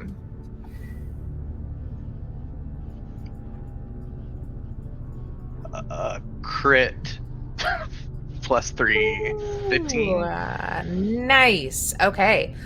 So critical rolls on an attack. When you're rolling for an attack, if you roll a 12, it counts as a critical success. Even if the target number is over 12, the attack hits, and you may roll double the dice when determining stress dealt. If you roll a 1 on an attack, however, that counts as a critical failure. We don't have to worry about that. The attack automatically misses, and you may not spend AP to modify the roll. So go ahead and roll what your combat knife would do, and you can roll double the dice. Okay, that's 5. Nice. Oh, he is stunned as you are like just super dazed as you kind of follow in. He's been smacked in the head with a wrench, kind of falls to their, leans forward a little bit, and you're able to just kunk right on the back of the neck in that kind of spinal area. And like you hear when you hit there too, right on the back of the neck, just this like scream of like agony. Like it sounds very like guttural ouch pain. As Abigail or Mark, would you like to do something next? As he's still up but a little dazed. I think Abigail is appalled that we are knocking each other like around, because this is like you're doing this in front of basically a firefighter EMT. Like firefighters get EMT trained. Like she's like, you're hurting him, and there's already a dead body, and what's going on? So she's gonna try to restrain him so we can stop this, because she realizes everyone is an actually reasonable person except maybe Sal. I don't know, not being reasonable right now. I will say too that you are trying to do that with Andy like on his back. Like, just punching him. Yeah, absolutely. Let's see. For anything like that. Restrain a creature. It's a major action. You may want to grapple one of your opponents and hold them still and make it more difficult for them to act. To attempt to grab or restrain a creature, make a roll against that creature's TN target number. You can spend attribute points to increase as normal. So I guess since you can use attribute points, I will let you know that his target number, I scrolled away from his character sheet like a silly, is 5. Okay. Let me see what I can do. Let's see. If you succeed, any attacks made against them by your teammate get a modifier of +1 to any roll made to defend. Yep. Yeah, I rolled an 8. So, Okay. Abigail, since Andy is on his back, Abigail can't really go for like a chokehold or something like that because she'd really kind of need to be behind him. So she's grabbed one of his arms and is kind of pinning it below where Andy's like perched on him, so kind of like almost around Andy, and is like pushing him toward the wall with her like fist in his lower back. Yeah. Just like putting her weight and strength into it. And it's just like, you're gonna calm down, Sal, or someone's gonna beat your goddamn head in. So what do you want? I'm already doing it. Let me at him. I'm also here. I like all this, and Frankie's just like, yeah, get up. What was that from Charlie Brown? They're like, I got a gift, I got a rock. Like that was the energy. I love it. Mark, while you're watching all of this, what would you like to do in this scenario? As crazy eyes are still going. Now they're just a little loose, a little dazed, as it seems like he's very close to just passing out. And is probably only really fully being held up by Abigail holding him up. Mark's not a fighter. I can't find anything resembling a weapon on my character sheet. Mark's gonna bolt for the door and see if like it'll just open. Yeah, you know? absolutely. Like, who's gonna stop him?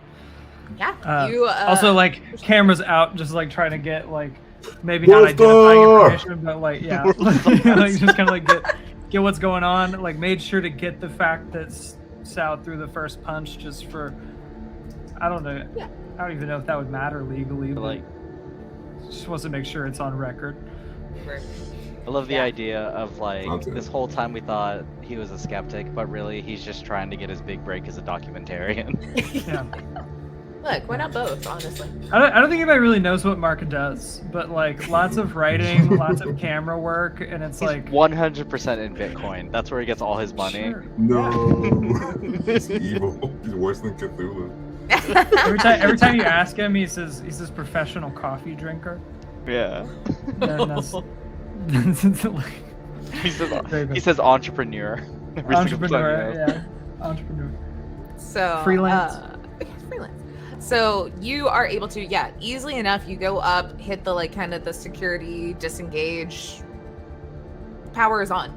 It opens back up for you, and you kind of gotta like push it to the side a little bit. In just it's old. It's hard to do, but you kind of pull it aside. To the sound of many overlapping sirens throughout the city becomes very clear. You kind of glance up and down the street in either direction. You find not a single soul outside. You see cars laying empty, doors hanging open in the middle of the street. You, just below the cacophony of sirens, you can hear what sounds like a voice repeating some unclear message. Gradually, the voice grows louder and louder, as does the great whirring sound of turbines of a small aircraft. Overhead, a bright light bursts forth and floods your vision, and the source of the sounds make itself clear. A Salem Welf helijet hovering above the building across the street. You squint your eyes and you manage to see the light. You squint your eyes to manage the light and strong winds, and the message repeats once more, now audible even over the roaring of the jets. Citizens of Springfield, we are experiencing a life-threatening emergency.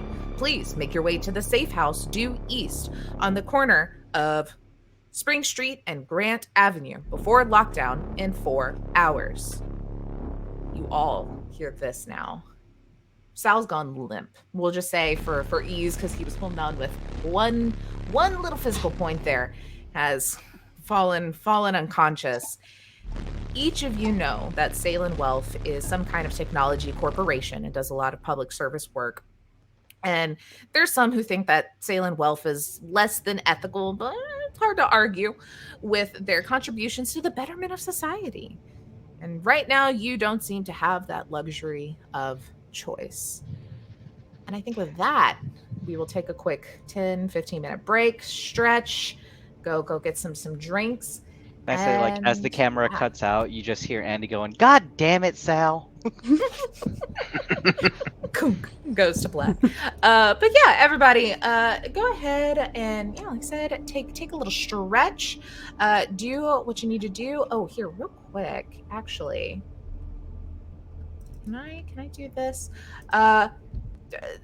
Vamp. I'm going to change my what was my trailer video into the informational video about this thing, so everyone There we go. can watch it. Ba-da-ba-ba. Just gonna loop it because that makes life easy. Okay, y'all. Yeah, we will be back in about 10-15 minutes or so. Everybody get some stretching, some breaking, and we will be right back. Let me hope that this video worked on the fly. Hello. I still forgot to change the transition. That's okay. Hi, everybody. We are back. Hope you enjoyed that informational chat that David recorded for us. It gives a little context on this game system here. So we left off. Sal has slumped, completely being knocked out here, as Mark has opened up everyone has beat Sal and Abigail restrained them, and Mark has opened the door to see that the outdoors is something.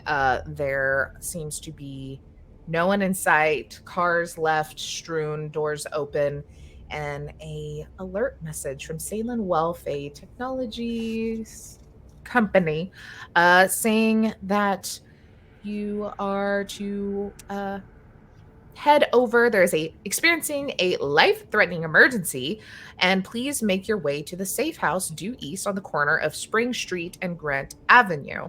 I'll say everyone could probably know, but for sure Abigail would know that this seems to be the address or the area of a shipping warehouse that's like a local print shop. It's kind of a bigger building in town that's like right next to the fire station.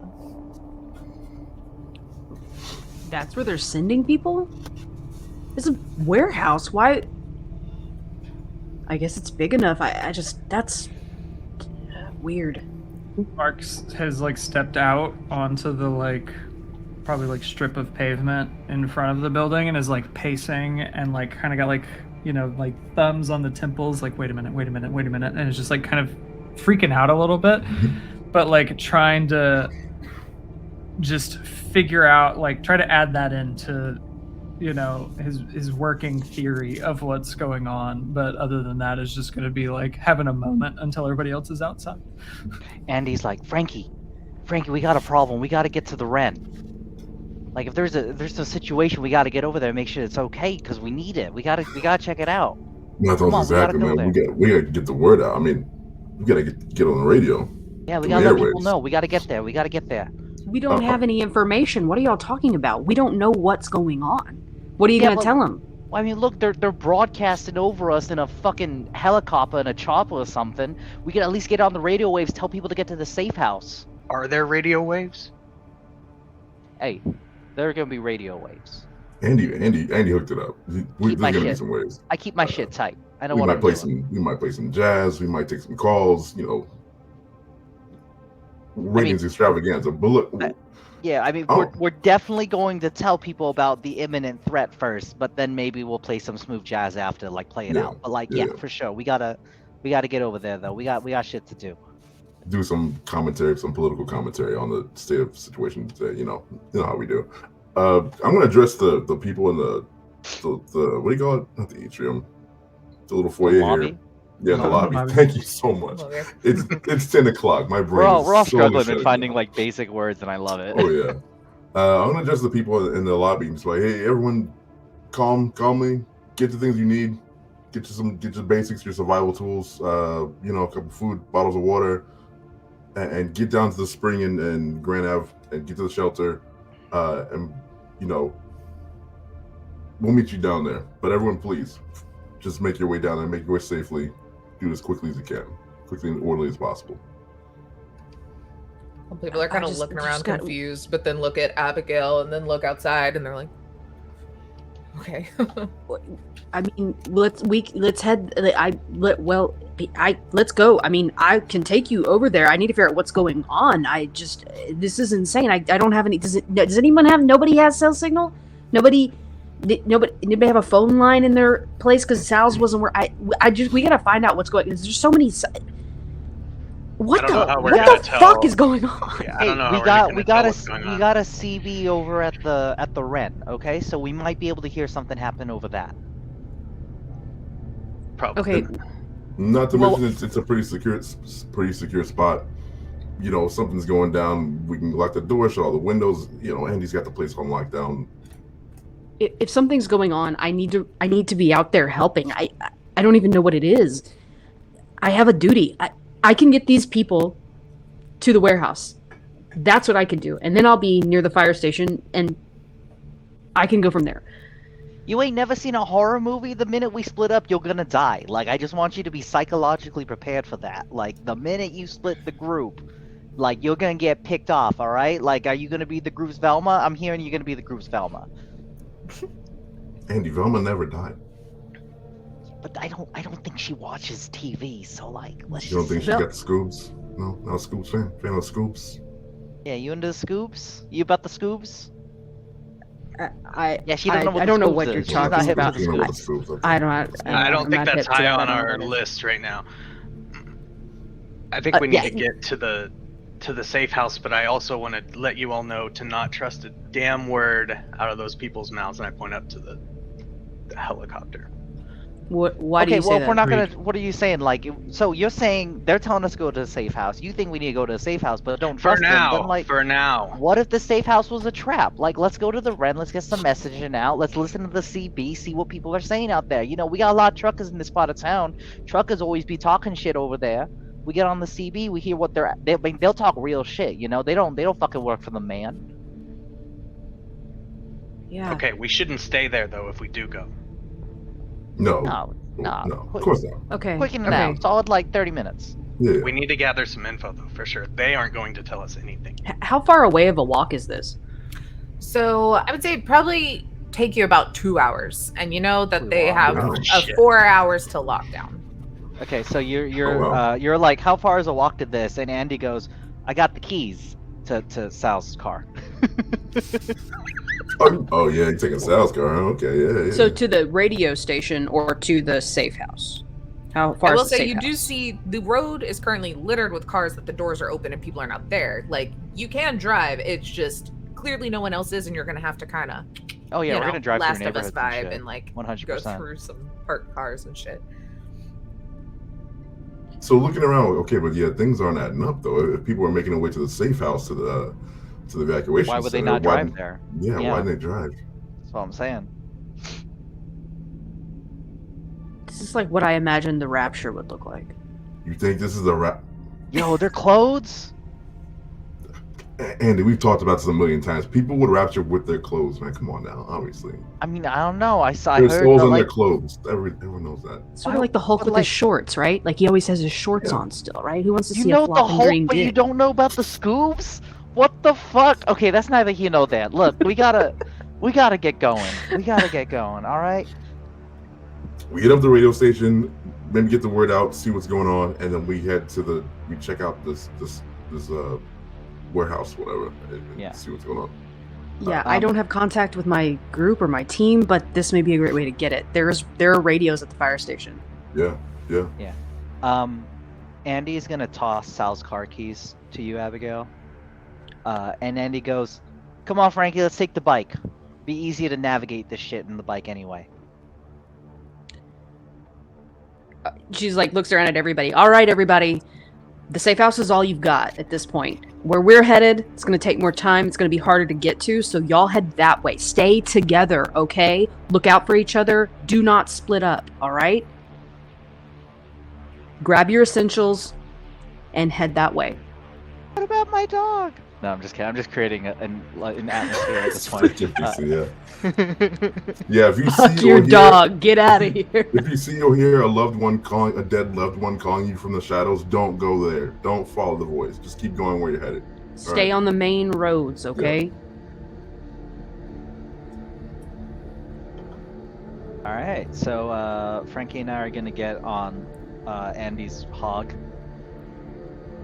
That'd be great. Okay, it's established. Yeah. Yeah, 100%. Once again, I love playing with this idea of like big dude, tiny, mighty, like Hell yeah. pixie, little pixie Fun. We got riding big a and fucking little. bike. Like, hey audience, can you draw this? Andy is 100% also Filipino. Can you draw this? I would love that. All right. So, clarify for me the plan as we have split the party by vehicles at least. You're heading to back roads to the radio station, Yeah. Yes. or okay, just kind of following together. Mhm. Perfect. All right. What kind of vehicle is the vehicle? Was it Frankie's vehicle? Or Sal's. Sal? Or Sal's?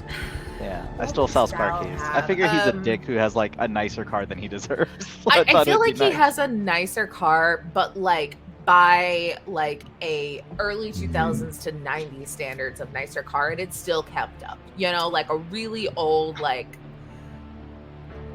Chrysler, Cadillac. but it's like Yeah. Cadillac, but it's like Yeah. still very nice, nicely kept, except it reeks of cigar smoke. Yeah, one of No, those he cars has that a- had like all the bells and whistles, even though it was like He has way a before its time. 93 Toyota Supra. That's so Uh, specific. Before we leave, Mhm. I'm imagining Abigail has some sort of gear or something in her place. Sure. Something that would be, even if it's just a first aid kit. So I'd like to go up there and like go to the room and like grab whatever I think of, bottled water, Yeah, absolutely. cans of beans. I don't know. Yeah, you just Toilet kinda paper. Go back Fire a bit. axe, maybe a weapon of some kind would be I delightful. don't know if she'd have a fire hose. axe in her place. You think? I don't know. Those are Yeah, usually it's- left I on the mean, you truck. take She has a work fire axe and a home fire Your axe. character this entire time has established she takes her work very seriously. I feel like She she does. would 100% have an at-home fire. You know what? Yeah. Especially for this building. She's It's at least above got- the fireplace, like the really crappy like fireplace Yeah, you like have in instead, apartments. instead of She a has every shotgun, it's a kind. fire axe. Every kind of fire extinguisher. Oh, I love that it's above the Different fires. fireplace, and you 100% like sprayed like a fire extinguisher into the fireplace because you're that anti-fire. Like she puts it on her and she's like groovy. Yes, Class. Ash. Class. Okay, well, we now need you to lose an arm. And then Yeah, you gotta get lose a a hand, broomstick. attach a chainsaw to it. You know. I didn't see the Perfect. sequels. If anybody could pull it Yeah. off strength wise, it's your girl Yeah. Abigail. It is. Yeah. It is. It is. At some point, Mark would have sprinted upstairs and then like come back. The only thing that's really changed, because he was definitely wearing street clothes under the bathrobe, is that now he has his like cargo jacket on, which is just this like olive green thing with just way too many pockets. And they all look like they at least have something in them. That you're not sure what. Like, what do you put in 18 pockets? Who knows? But Mark's got that. I used to be that guy. And he's got like a little satchel with like a, I don't know if it's an iPad or a laptop. He's got some kind of computer in there, I'm sure. Love it. All right, so y'all kind of gather up your supplies. For anyone looking to play this game, so they do have a very in-depth, pretty much like journey system to kind of make the travel a little bit lesser. Granted, we're not really traveling over far things. We're just going like a few miles down the road here in this one. But so this is a little different, but definitely something very interesting in which we're going to talk about like the travel pace. So are y'all, I would assume you got a time limit. Are you maybe thinking you're going a little bit quicker and also maybe trying to zoom through without too much stoppage? Or are you kind of like taking your time and looking to see what's going on? What's kind of the vibe as y'all make your way? They on the hog might be Yeah. zoomy, but Andy- I think Andy's a man on a mission. but I think Abigail is not. I think she is trying to figure out what the hell is going on, So she's driving slow, and I imagine like doing the cop flashlight thing, like down. Hello, what's going on? You know. Lamar's definitely fidgeting, like feeling like we should be going faster, but he's not saying anything. I think Mark is probably keeping Lamar busy with like questions of like, wait a minute, what do you know about Saley and Wolf? What's your deal with them? Like, you know, like maybe a little too interested. And in that situation, he's like, why shouldn't we trust them? What's going on? They're like a philanthropy kind of thing, right? That's a part of them, yeah, but they're big. They're a big group. They have a lot of moving parts. They have a lot of people, so some of those people are bad. What do you mean? What do you mean? I don't know. They fuck over their own. I was looking out for them. They didn't look out for me. Maybe I not work now. at a fucking insurance agency. Yeah. 1,000-yard stare. I definitely want to hear more about this later, if you don't mind, for the blog. No, no, we're not posting that anywhere. No. I mean, it's private right now, but one day when the time's right, It's private maybe I'll right now. publish. This conversation's over. What kind of business do they do? What do they make? Where do they like? Why would they be the authority right now? Where are the police? Like, I have all these questions. What? They seem to be in the business of information. That's all I know. Hey, Silicon Valley weirdos. It's like that every time. And not just their Like information. that every time. Were they like data mining, or are they like meta? Like, what is this? Legal, illegal, there's no bounds to their work. That's all I really know. I wasn't there for very long. Got a lot of hands and a lot of pots. Sounds like. What the fuck is going on? Like, she is like shining lights down these alleyways, and like if it looks like there's anybody in a car, she's shining the light, and then like people's windows trying to see what she can see. Like, Beats me. But yeah, they're philanthropy. They're great. They do so much good for the community, and they do. They're a good company. I take it all back. That's the first thing you said that I didn't think was true. I just want you to know that. he switched up on us. What is he talking about? I love that he even muted his mic. He was like, I'm done in IRL also. Yeah. He switched up. He switched up. What is that? You think? I think Abigail like is I need she's to like get in not a. Just don't fuck She's with not a conspiracy theorist. Like, she's not a conspiracy theorist, but all this is like, she's like, what? What's going on? I think Mark will kind of turn around. I'm guessing Mark's in the passenger seat just from the way this exchange is going, but will kind of turn around and be like, "Don't you think I don't know what happens if you fuck with them?" And I'll just like kind of turn around and like get on the like iPad and start like going through some stuff. What happens when you fuck with them? I'm so behind. You guys know something about this company? What? Abigail's just like blissfully unaware that like Mark and Lamar got their own like conspiracy game going. They're just like, too edgy to talk about this right now.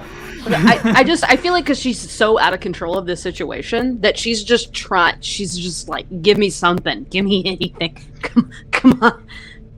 All I know is they have the weapons, they have the power. Don't really listen to what they have to say. Do you think all these civilians going to where they're saying is a safe house is a good idea? I think they have the right, idea. I don't know if it's going to be safe for very long, though. They always fuck shit up. Eventually. Meanwhile, like down the line, It'll be undermined somehow. Frankie and Andy are just singing at the top of their lungs as they're going down. They're going, "If I could fall into the sky, do you think time when you look out and you see the bike is Could you swaying turn to that the up? music. You pass me by. Oh yeah, totally blasting it. Oh, you know I'd walk 1,000 miles, and we're you pull up next to us, and then we both point into the car, and we go, if I could just see you. Whoa, y'all. Let me get my other voice back. Hey, you all right? You have a weird vibe in there. You doing okay? We just going to the station. What's going on here? You look freaked out. You always look freaked out, and you look like you're freaked out, but you don't want anyone to know you're freaked out. I'm gonna let all of you decide who I'm referring to for each of those sentences. That's good too. I always Abigail- look like this. Abigail hears them singing and she's like, wait a minute. What about the radio? And she starts punching the not punching it, but punching the buttons on the radio, trying to find any kind of cast, anything coming out of any station. Every single station that you scroll to is that same automated message. Oh, fuck. Got the airwaves. Fuck. You're right. Lamar takes a huge rip of his pink vape. Mark opens the new Freeform app for Apple Mark devices. J, you're muted. I'm still muted, aren't I? Oh, hell no. Once me and Andy get to the station, we got a 50,000 watt flamethrower. We're about to blow up this town with not only the hottest tunes, but also the most pertinent information. So once we get Fire? Fire. You're gonna make fire? What? That's what we call it was the an radio analogy. station. Okay, Yeah. I'm sorry.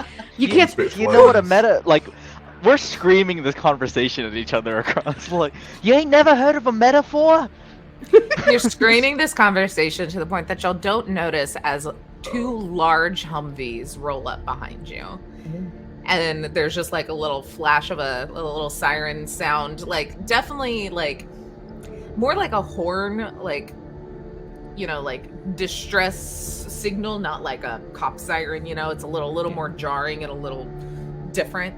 Just yeah. As you then look back to see, like I said, these two big kind of Humvees with the Salem Wealth kind of logo on it, and at least 8 people per vehicle kind of step out, all decked up in super high-end kind of armor, very not in the lines of law enforcement riot gear, more are these guys going on a Spartan mission with Master Chief level kind of gear on them? It's a little more armored, a little more high-tech looking. And let's see, what is the name of these troops? Edge, capital EDG, little e, is the name of this kind of group, which if Lamar would like to share, would realize that these are kind of the security, the troopers. They are under the pay, obviously, and then there's the logo there of Salem Wealth. Yeah, I'm whispering these ones. Don't listen. But one of the guys kind of walks out a little more in front. They've kind of just come up to the side of you. I mean, if you would like to gun it, you're more than welcome to. There are just a fuck ton of obstacles of these cars that y'all kind of had to kind of go through things. Mark's put every piece of technology away and is sitting on or leaning against the bag and is just kind of sitting there very stiff. It's like that scene in Cabin in the Woods when he turns his bong into a coffee cup. Nothing here. I still want to get one of those coffee cups that's got the bowl attached to it. Yeah. That just seems such a wild thing to own. Yeah, I want one. So the minute I saw that, I was like, I don't smoke, but I want it just to say I have it. You can put a tiny little flower in there. Yeah.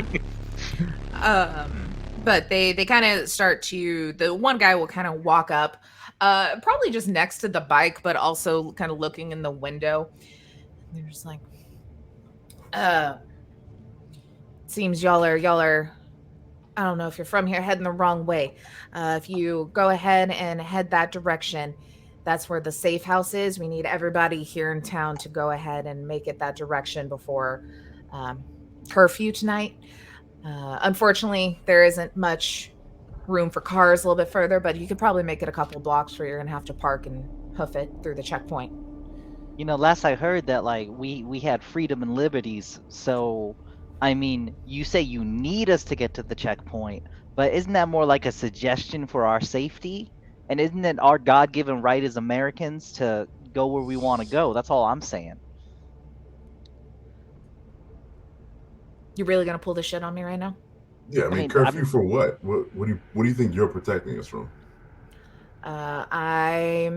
If you head to the safe house, they're going to have a little bit of a briefing on everything. I'm not really at liberty to say. It's some sort of biological warfare is our best guess. Oh, so you're just following orders. Yeah, when did we ever hear a time when people were just following orders where that, like, totally went well? You know, historically speaking. Yeah, and you're sending people to a warehouse. How is that any safer than anywhere else? If it's biological Wolf has locked it down. It's pretty airtight. Oh, so they can't breathe in there. Okay, so you take more like the opposite them. of that. As you see, he's like wearing a mask that like clearly has like an oxygen kind of like rebreather attached to it.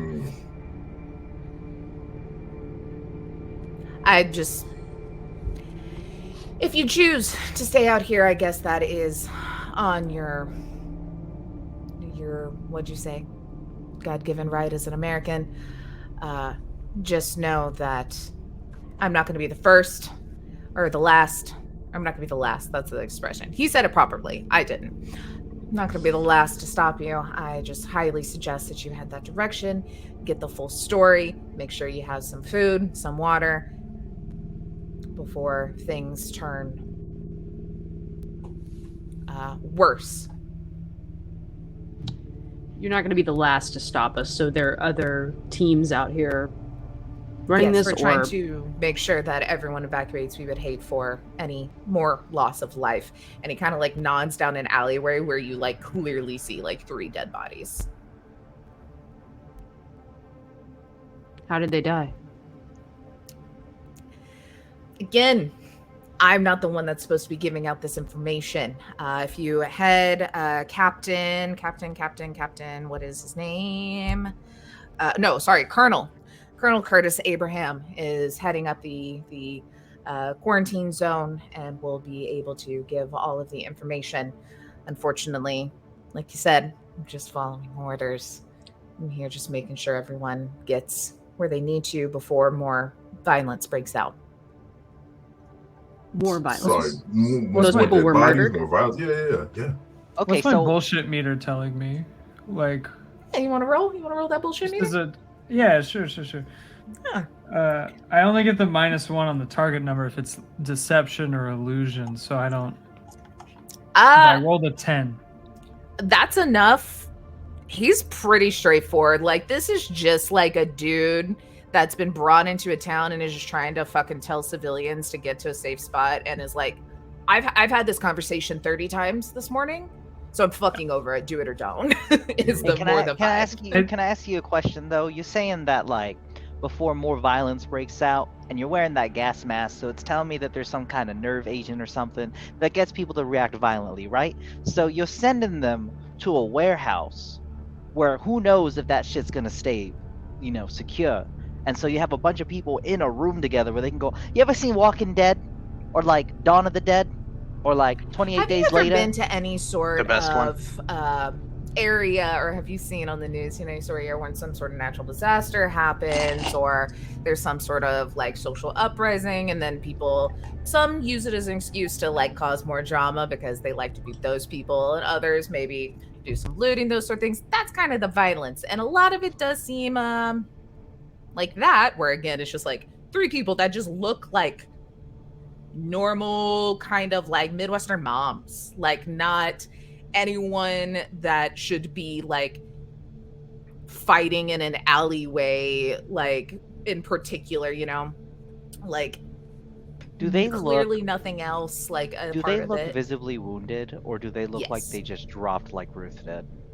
These look wounded. Okay. So, again, I've had this conversation, a couple of times today. Let me just say that curfew is in 4 hours. After that point, you're on your own, I guess. How far, since we're transporting this way, how far would it be from the radio station to the safe house if it ended up coming down to that? I would say you could probably, if you can drive, though, it seems like that's kind of been blocked off. As you said, you only have a couple of blocks, so you have to take it on foot. By foot, you'd probably still be looking at like an hour. I'm going to kind of say, they're opposite kind of corners of town. Mm-hmm. But. Okay, so we'll get to the radio station in like an hour and then have an hour to get back to the safe house if we need to. Mm-hmm. If you want to. What do you think, Frankie? I think we got a responsibility to tell whoever's left what's going on. Again, you don't have radio access. Like, y'all have seen that all these airwaves are this message.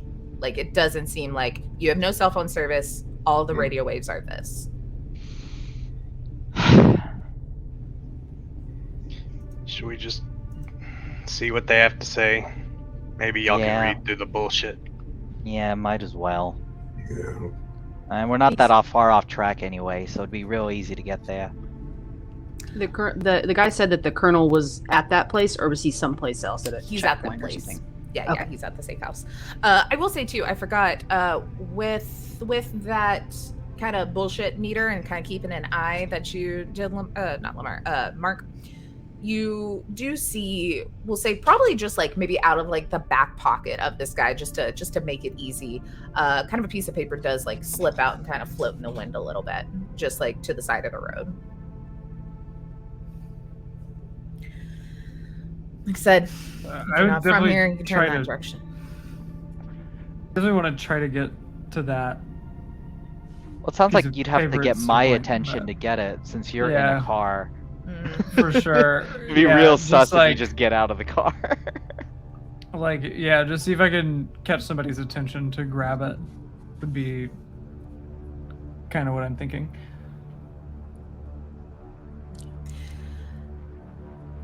Well, I hope that I see you all there later, and hopefully. What's in your better name? moods. Jenkins. Wow. Yeah, real easy Long- to trust. long You just first made that name. up- You made that up on the spot, huh? Just drop Just see that there. Jenkins. Look, Old this is Caleb. I beatbox don't know how to Jenkins. come up with NPC names. This guy is Old very beat- confident. I'm just an idiot, okay? Old All beatbox Jenkins. reliable. That's actually is how you say his name. It's Jenkins. That's how you know we're in the future. All right. Everyone was She named... she looks Oh, go ahead. she looks at the guy. She's like, all right, Jenkins. We'll head that way. Best of luck. They'll we'll do a little like, let's go, boys. And they kind of hop and we'll continue. It seems like they're kind of coming in and out, maybe checking to make sure everyone's kind of started to evacuate. Andy's gonna go reach down and pick up that paper. And I guess look at it, read it. Yeah. Read it aloud. So, Can yeah. you read it aloud in Andy's voice? I believe in you. I definitely cannot. Let's see. So you're sitting here, you're able to kind of look and you see that it seems to be a handout. It's very crumpled. It's not clearly been in his pocket. It was kind of just a general notice probably given to the different crews out on the rotations here. And it says ARD specification handout. Salient Wealth personnel only regarding Operation Redacted. The Atmospheric Rarefication Device, or ARD, is a complex machine. A reminder, let's start this. As brilliant as it is lethal, it should be handled with caution at all times. The ARD consists of an internal weighted turbine, blah, blah, blah. Well, if you want more mechanics, we can kind of go through that. Let's see, it goes into, over the course of Operation Redacted, several ARDs will be deployed throughout Springfield, all caps, at predetermined locations. The device will be activated in unison, sucking the oxygen from the air within the city, rendering it inhospitable to citizens outside of Salem Wealth safe houses, infected or otherwise. During Operation ARD, create hurricane force winds, which are dangerous to human life. In order to prevent ingestion into the ARD, which is always fatal, personnel must stand in excess of 100 yards away from the activated ARD, regardless of PPE. Respirators and oxygen concentrators are mandatory PPE for any Salem Wealth personnel operating within the siphon zone.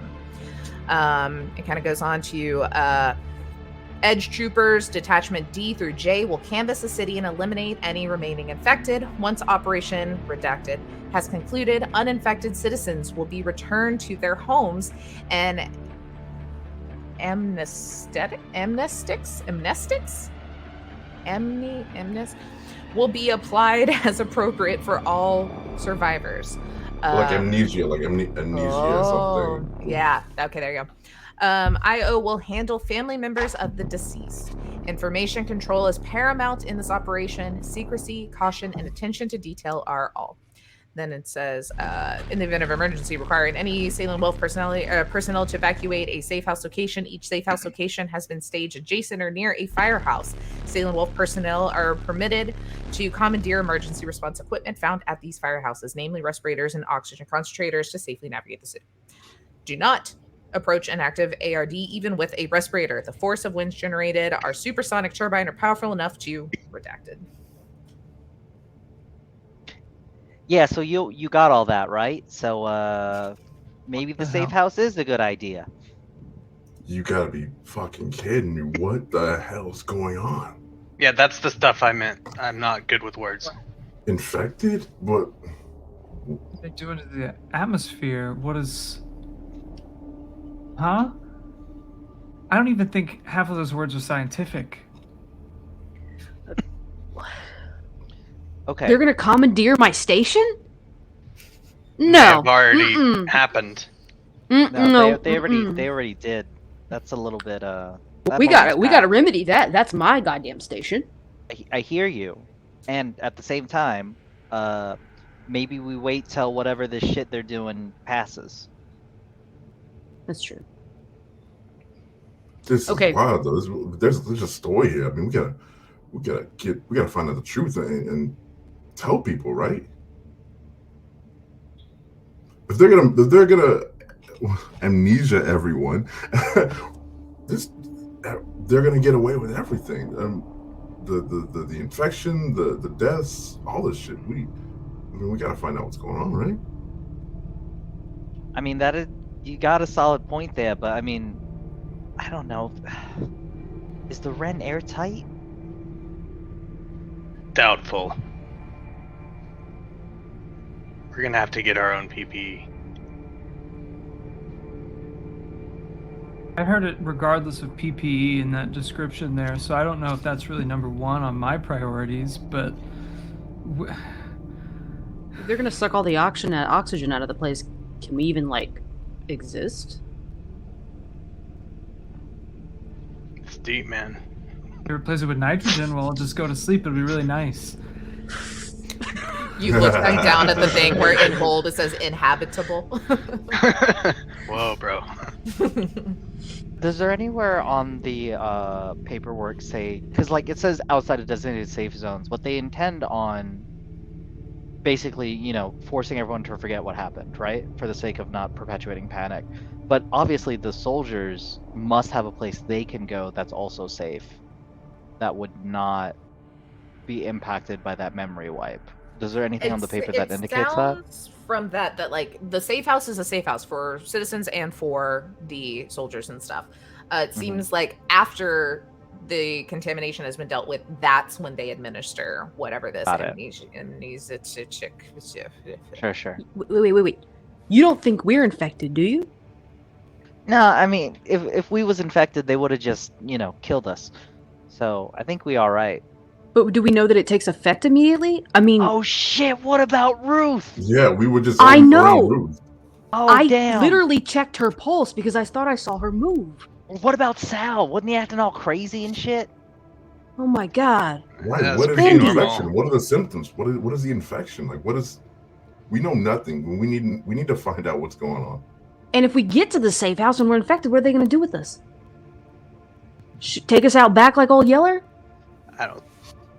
You know Old Yeller, but you don't know Scooby-Doo? Come on now. This is the wildest shit. Like, this is more upsetting than this whole situation, honestly. Like, I can't even handle you right now. Okay. Knows Old Yeller. Like, what other famous dogs do you know that aren't the Scoobs, the most iconic dog? You know, I'm just saying. Okay. Beethoven. Neither here nor there. Beethoven. You know Air Beethoven, Bud. but you don't know the Scoobs? Fucking Beethoven?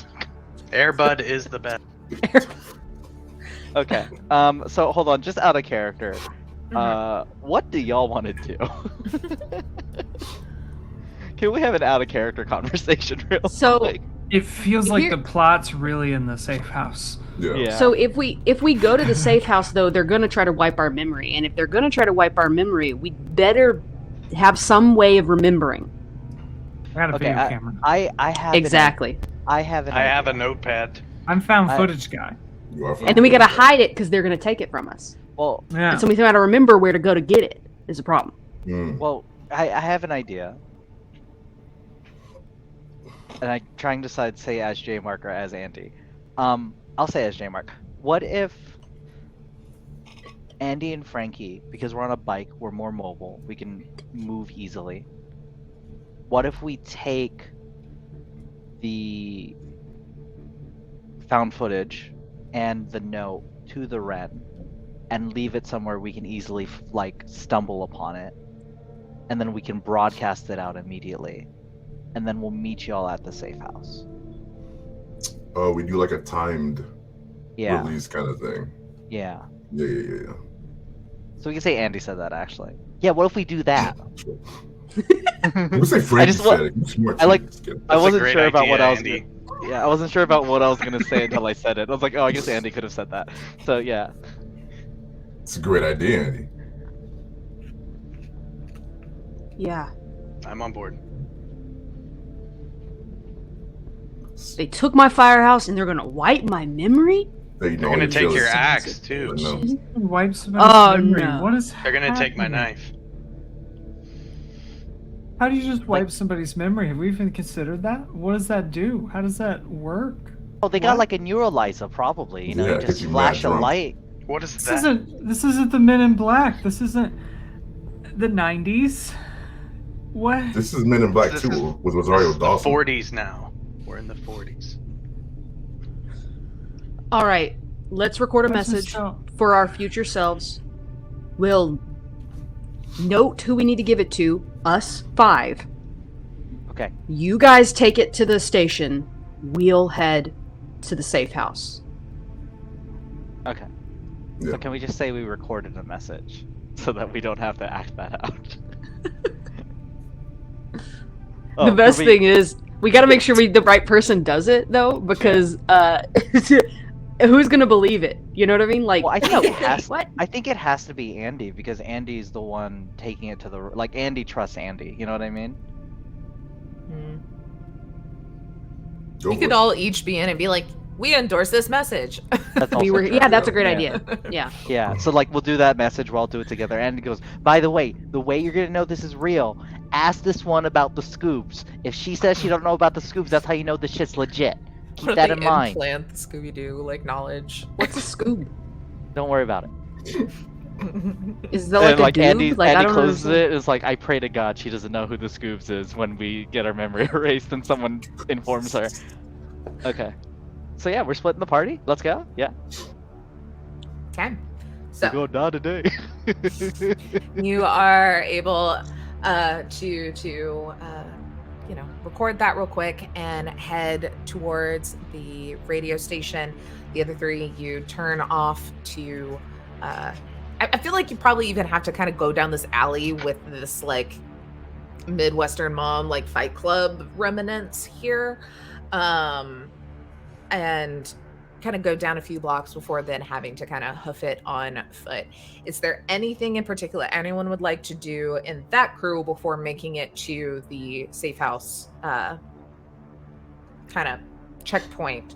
And are y'all waiting for the other 2 to arrive to like actually make your way in?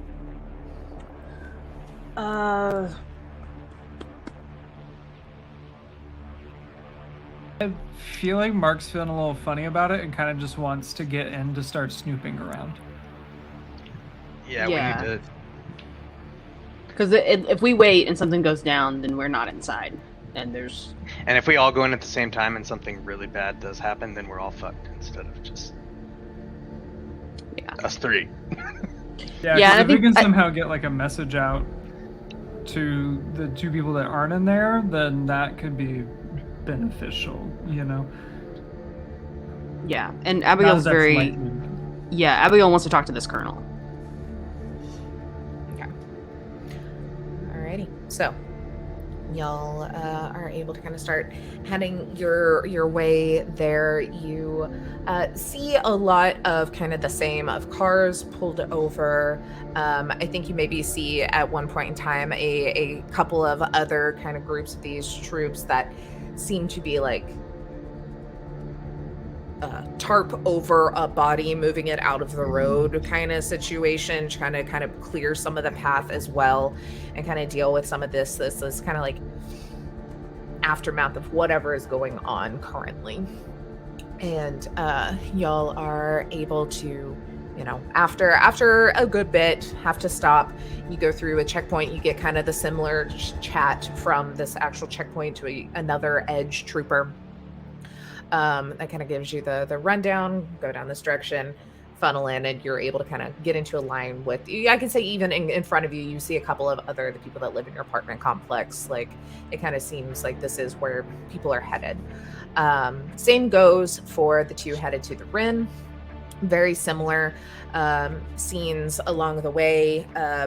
Good chance you probably flagged a couple times by more troopers being like, go that way, go on. But eventually you are able, since the, you know, Rin is in the city and wasn't like you had to go too terribly far, able to make it there. I'd say you probably have to stop a couple of blocks back and then just like hoof it the rest of the way. But it isn't too terribly bad. But getting there, I mean, seeing as y'all weren't at work, you know, maybe there's someone do y'all think y'all are like night radio show or like morning radio show? It's a morning radio show. So it Morning depends on what radio time of show, day for this sure. is, yeah. Yeah, because I think it was But like it's maybe mid-afternoon anyway. Maybe it's a weekend. Maybe it's a Saturday. I don't do the Saturday show. Yeah, either way, you're not there. Clubs. You do notice that the door is wide open. So it seems like, and all the cars that were in this parking lot, you know, you can recognize as some of your coworkers that work the opposite shifts.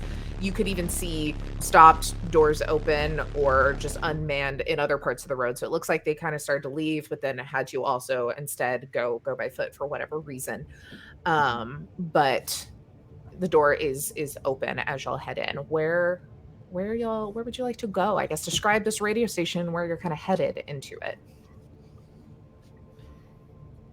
It is a pretty standard kind of building. Like I said, there's no big buildings or anything like that. It's got the soundproof recording area. It's got behind that. It's got the big engineering deck with all the buttons that Andy knows how to work. But Frankie's like, you just hit. You're the button. You're the button person. I'm the voice. 1,000 different sounds.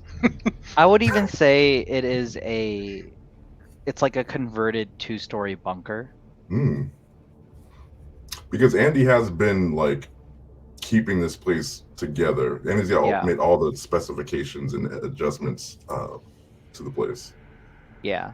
So like essentially, like Andy kind of owns the Ren, and so like we do have coworkers and stuff like that, but like the building itself is like Andy's baby, and Andy leases it out to the radio show in return for like being able to do whatever the fuck I want, essentially. Like getting us funding and all this thing.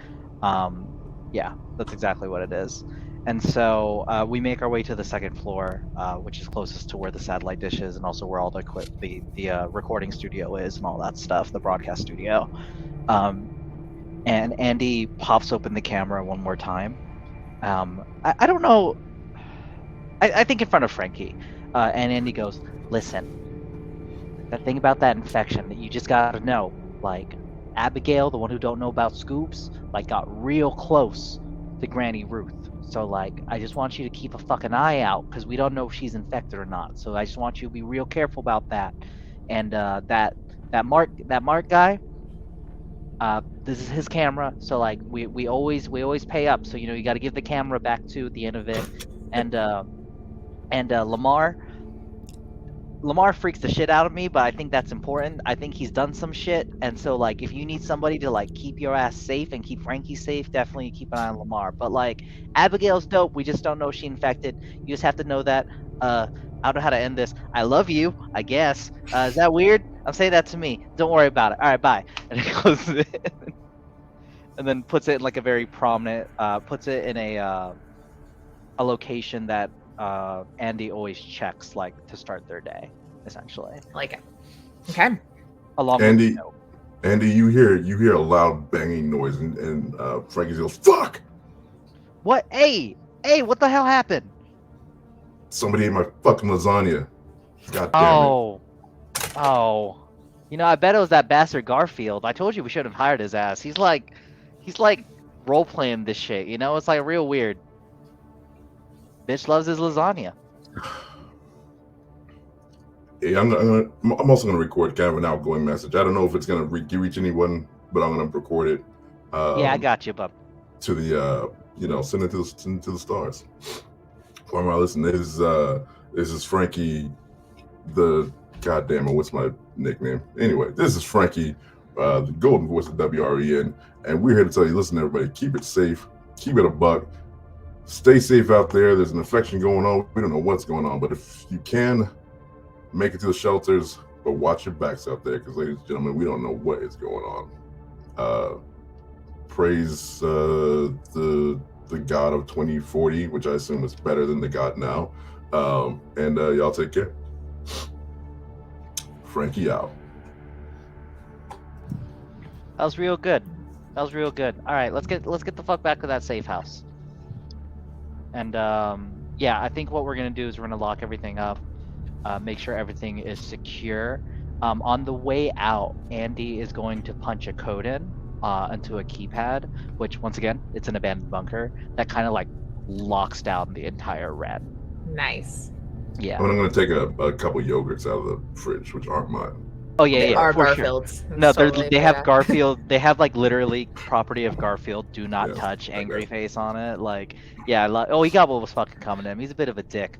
Great night, great evening broadcast host though. Like, I'm sorry. Like, groove down with Garfield. Like, the ratings are a hit. Let me tell you. So yeah, when Andy punches in that code, I'm thinking like literally metal shutters and shit. Like, Yeah. like basically. Yeah, it's like storm shutters looks from like the outside, which definitely doesn't make sense in like the middle of nowhere. It's not airproof, but it's certainly made to like withstand some high impact shit. Yeah. Or at least anyone trying to get in there and maybe, get rid of tape or anything. Yeah. And also we don't want anyone like to take our equipment too. Oh yeah, expensive stuff. Yeah. Expensive I imagine shit. there's a subset of radio stations that were built in like the Cold War days that are like a little more reinforced than you would expect. Yeah, Like, yeah. That tracks a little bit. Right? Especially in the Midwest where you're not like an imminent nuclear target where, it probably would survive the first wave. Yeah. It makes sense.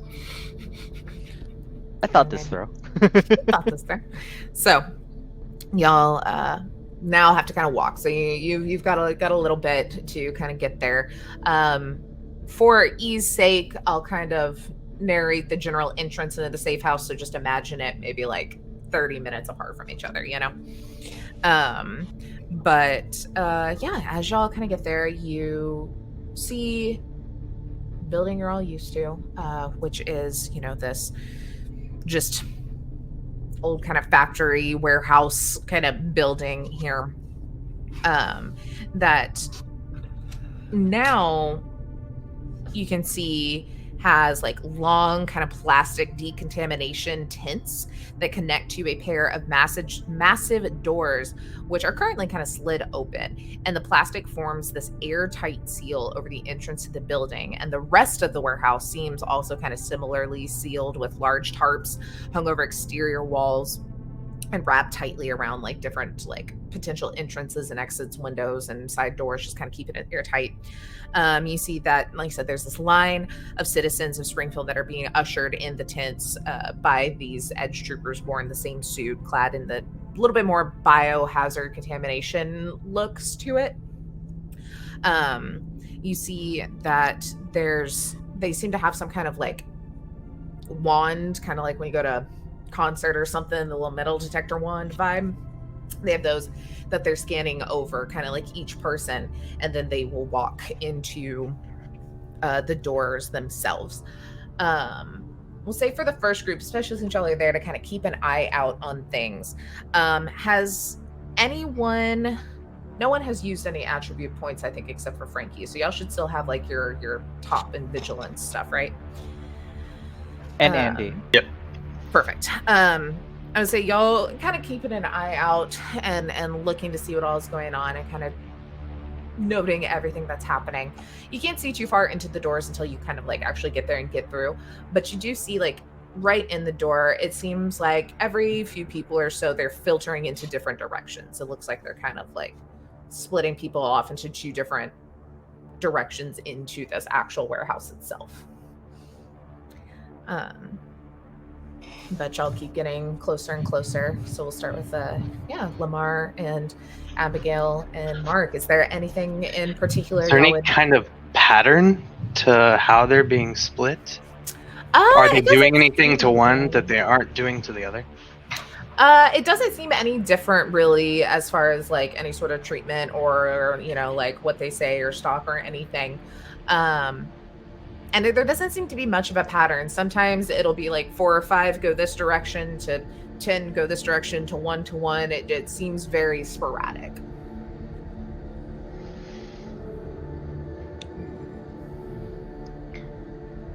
I think I'm And are they somehow They're splitting up. I'm sorry. Are they splitting up groups? Like if it's like a parent and a child, are they potentially splitting those two up? I would say, yeah, you can see that some people that seem to be there together sometimes, not all the time. I'm gonna try and conceal my knife somehow. Yeah. Maybe like up my leg, inner thigh somewhere. Just Absolutely. trying to get it in through the security. I'm gonna try to also conceal my key to the fire station. Mm-hmm. Like under bra, like under boob. Yeah, yeah. As we Best know, place metal to hide detectors things. can't detect fast boobs. Look, it might get confused with If they say underwear. something, I'd be like, no, that's my nipple ring. Sorry. There you go. I have metal. Do you want to check? Do you want to look? Yeah. All right. I mean, Mark's just like got his stuff. I don't know that like there's no weapons or anything in there. It's just camcorder, iPad. They're 100% gonna take your jewel from you. For sure, yeah. They might take my several disposable vape pod things. That's a good idea. I'm gonna put the one you gave me over. I'm gonna put it over my knife. Yeah. So when they go over it, I'm gonna be like, oh, I forgot. Like, oh, It's fine. Because it's fine. Mark's got like 8 of these, and then like a little box of like nicotine patches in a bag. That's my somewhere. jewel that I keep next to my nutsack. Yes. My favorite thing about y'all's Just in case. approach is that like when you remove the item, you have to go through the metal detector again. They're not just even like, oh, that's what that was. Go ahead. So this is Well, they're using a hand wand. My idea is, as they go over one part of my leg, I'm gonna kind of shake and shake the knife down back to my ankle. just It's all out stab of work. yourself in the I'm sorry. ankle. I'm sorry. You're doing it now. You see me too. Yeah, absolutely. Any trick from Now You See Me is game. Canonically, they don't have any superpowers. Those guys, So- are Game. those guys are goddamn wizards. You can't tell me otherwise. In contrast, about 25-30 minutes later, what are Frankie and Andy doing as y'all are kind of coming up? Andy would also notice the lines and have all that same information. Anything in well, particular? On our way in, we're 100% jamming to the What's New Scooby-Doo theme song because it's the best Scooby-Doo theme song. especially if you put it in like a pop punk version. But that being said, Max. yeah, I think we get there. Or at least I don't know about Frankie, but I know for Andy, Andy's looking just like for our group, our cohabitation friends, I guess. Mm-hmm, mm-hmm. Yep. All right. Same. And Frankie's just trying to get like grasp on the situation. Like there's dead Ruthie, there's Sal freaking out, there's bodies everywhere. Frankie knows there's a story here. There's something deeper going on, obviously, and that's what he's really focused on. Okay. So again, this is a couple minutes, apart, but y'all will finally kind of each person get waved through this gate and come in, and everyone's genuinely as upbeat as they're trying to be. It seems like very much that like we're trying to be calm and happy, so everyone's calm, like it's bad but we've got it under control. Like that's very much the general vibe that's kind of going on. But you'll each get scanned. It is a little deet, deet, deet, deet, deet, deet, deet, each time, but they don't seem to be detecting metal, or at least they're not taking anything from you. It doesn't seem like they have noticed anything. I have a whole tool belt on me. I'm pretty sure they've detected all of them. Yeah, but they're not like they do not seem to be confiscating items from anybody. But even like that does not seem to be like pinging something hidden under the thing there. As you kind of start to go in. Eldritch metal detector, no. And as you go in, Lamar, you get funneled to the right. Abigail, you get funneled to the right. Mark, you get funneled to the left. Of course I fucking do. Andy, bitches. you get funneled to the right. It's And all Frankie, the pockets, Mark. yeah, Frankie It's gets all funneled up. to the left. Oh shit. After a bit, Andy, you'll walk into this room, general like main part of this kind of warehouse. It seems like they've got some cots. It looks very much like just a triage. People got to stay here. Like they've brought in some stuff, and you will see Lamar and Abigail. And then same goes for Frankie. You'll go in, similar scene, kind of triage looking area, beds, those sort of things, and some kind of sitting areas and stuff in both. And you'll notice Mark in there as well. Mark's like doing that thing where like hunched against a wall, just like,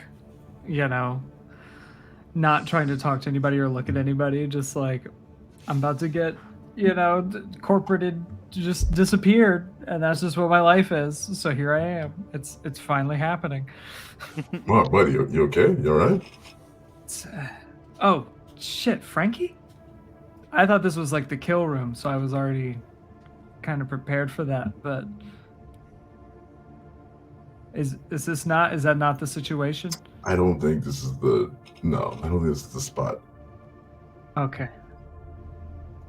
They didn't tell you anything. We got here a little late. Did they tell you guys anything? Any updates on any? They just magic wanded us and then split us. I don't. What do you think they split us for? What do you think the difference was? I couldn't figure out any sort of pattern. Like adults, kids, men, women, people with lots of pockets, people with no pockets. Like everybody. The pockets are loaded. Just ran. Pockets are loaded. They didn't even take any of my stuff. I got like. Snacks? I do have some snacks. Pull out some like fruit snacks still in the package. This is baby snacks. Anyway, let's sugar. They're the Scooby snacks, the blue ones. They will 100%. Yeah, they're I've the never gummies. seen them before in my life. I don't know what that be. is. the gushers. The Scooby gummies. I love this weird character decision where Abigail just doesn't know about Scooby-Doo.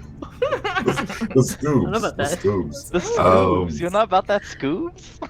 So while y'all are having this conversation about snacks, there is general chatter in the room, but it is a sense like everyone's kind of a little quiet, a little on edge in both rooms of just like, what the fuck is going on? Where after a bit on kind of the far end of the room, there seems to be like a very small kind of platform built up that a gentleman walks up on. He is very clearly like, we're talking more like Chris Redfield, Leon kind of vibes of I'm an important person for this, but like clearly not like in a fireman like actual nice blues or anything. And he's a little gruff. You can see, like I said, this kind of like edge trooper armor that's a little more relaxed with this Salem Wealth logo on it. And you can see that this, like we've been said, it depicts the symbol of it looks like an ocean wave that's kind of made of flames. It's very like whoosh. And he's got that just like real short cropped hair. He's a little bit older, you know, has some smile lines and such, but isn't like too aged by any means. He comes and he's like, don't be alarmed, people, don't be alarmed. He offers a very cool kind of calming tone as much as he can. Everything's okay, everything's gonna be fine. There's been an outbreak of a particularly resilient strain of Spanish flu here in Springfield, and my associates will be coming through and administering a vaccine, okay, which should help prevent any kind of harmful symptoms or side effects and keep this under control. And he kind of gestures to either side, indicating more edge troopers in biohazard suits, though he noticeably is not wearing one. It says, once each of you has gotten the vaccination, I'll be back through to help explain everything that's happened, and you'll be able to return home very soon, okay? He smiles, very professional smile, kind of one rehearsed with refined through a decades-long military career. Please hold your questions until I'm back. It shouldn't be too long, okay? I gotta go spread the word. He places a single hand on the shoulder of one of his accompanying troopers, turns and exits the room through a plastic strip curtain. You are left with everyone looking very confused at each other, whereas in the other room, the same individual walks out, same sort of stage through these little plastic curtains. I would say that Lamar, you would very quickly recognize this as Colonel Abrams. And he enters again, same suit, same posture, all of this, but kind of walks up into the center of the room and stands up on this kind of raised area. It's like, everyone, if I could have your attention. He kind of like looks around, but not at anyone in particular. He's like, I'm sorry to bring you all here. I'm sure you'd rather be anywhere else, but we have reason to believe dangerous insurgent groups have taken up residence here in Springfield. Shot gasps from around the crowd. As a precaution, we brought in some specialists to investigate the threat. As soon as it's deemed safe for you to do so, you'll be released to return to your homes and loved ones safe and sound, all right? He smiles very professionally again, that rehearsed military smile.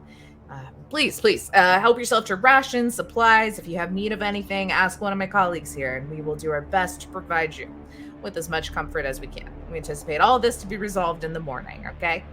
And he steps back down off the crate, and that kind of is in this center area, and opens it up where there's a bunch of just like prepackaged kind of meals and water and stuff. Grabs a couple, one of each, and takes a seat in a nearby folding chair and starts to kind of eat, while several other edge troopers take their place at either side of the crate and start handing out food to the various people in here as orderly and efficient fashion as possible.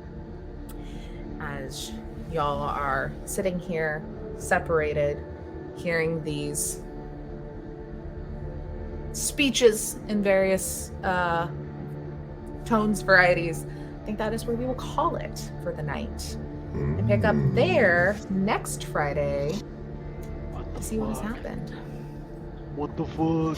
How am I posed this in the chat, but how am I supposed to be paranoid and an anti-vaxxer unless I was saying the same thing. I was literally- I don't want to be. I don't want to be an an anti-vaxxer, but I also don't trust this company. You know what I'm saying? My brain immediately went, we don't know what's in that vaccine. And I went, oh no. You're that guy. I've become the very thing I hate. It's true what they said. You either die the hero or you live long enough to become the villain. I mean, we also have a document saying that they're gonna remove the oxygen from the atmosphere. I'm not the shit on I'm gonna this be game, showing some but Discord. not the shit on the game, but this clearly was an elaborate scheme to get us all to become anti-vaxxers. This is how we get canceled. This is how we get canceled on the internet. This is how we get canceled. Right. This is the long con for Cthulhu Dreamt. But Mark also, Spade Jr. is fantastic getting game, canceled y'all. on YouTube. Yes. I'm really excited for what comes next. Yes. Insane. All right. So with that, let's let everybody kind of go around, say what y'all got going on, and then we'll see everybody again next Friday. I'll go in the same order. Tell people where you can find you if you've got anything else going on or just anything cool you want to shout out. We'll start with Jmar. Hello, my loves. I am J-Mark Accento, pronouns they, she, he. Professionally, I am a trauma recovery, creativity, and authenticity coach and consultant for corporations and nonprofits. Essentially, if you are trying to just like live a full life and no longer be in a state of like everything is terrible, that's why people hire me, and I'm really good at what I do. Outside of that, I'm a therapeutic game master. I'm also one of the admin members for the wonderful Apochromatic Unlimited, which is a TTRPG focused zine dedicated to uplifting BIPOC voices in the space, and we just released our issue 0. I have an article in it, and Tay did wonderful work with it, and Mark J does wonderful stuff with it as well. So y'all should check it out and support us so that we can further uplift BIPOC voices. You can find me next week on Friday, really, and then really exciting thing. This may not be the audience for it, but if you are in the DMV area and you are not going, to Big Bad Con, the weekend that it's happening, that very same weekend I'm going to be paneling at MiriokuCon, which is Baltimore's anime convention. They're finally going to have an anime convention again after Otakon left like 8 years ago, so it's really exciting. I'll be leading a workshop on breathwork. It's called Breathe Like a Demon Slayer, and I'll also be leading a somatic practice called Become the Number One Hero Go Plus Ultra. So it's going to be a lot of fun. I'm really, really excited. I would love to meet you there, and thanks for hanging out. Let's then go over to Marlo. Hey everyone, I'm Marlo. I go by Marlo Bogwitch. You can find me there. It's got Bogwitch with 2 G's in it. Not as cool as Snoop Dogg, but it is 2 G's. So you know Snoop Dogg, but you don't know. I'm just kidding. He's not even a real dog. I'm not very active on social media, but I do get the messages. Hit me up, Twitter and Instagram. That's where I am. As far as what else have I got going on, this is the first thing I've done in like a year. It's been a long time. I'm an internal auditor by day, so I was taking exams for my job, and I do this when I can at night, I suppose. So as for the things coming up, there's a Extra Life event going on over on Valandriant. I don't remember how to say the name. My friend Valandriant is having a Friday, September 1st through Sunday, September 3rd. They're going to be playing a bunch of games. All the proceeds go to Extra Life charity. I'll be playing a game on Sunday. What game is it again? Hold on. Monster of the Week. Yes, I'm excited. I love Monster of the Week. I love that. We're playing Monster of the Week, run by Doc Rembo over there. So if you want to check that out, that'll be at 7 p.m. on the 3rd.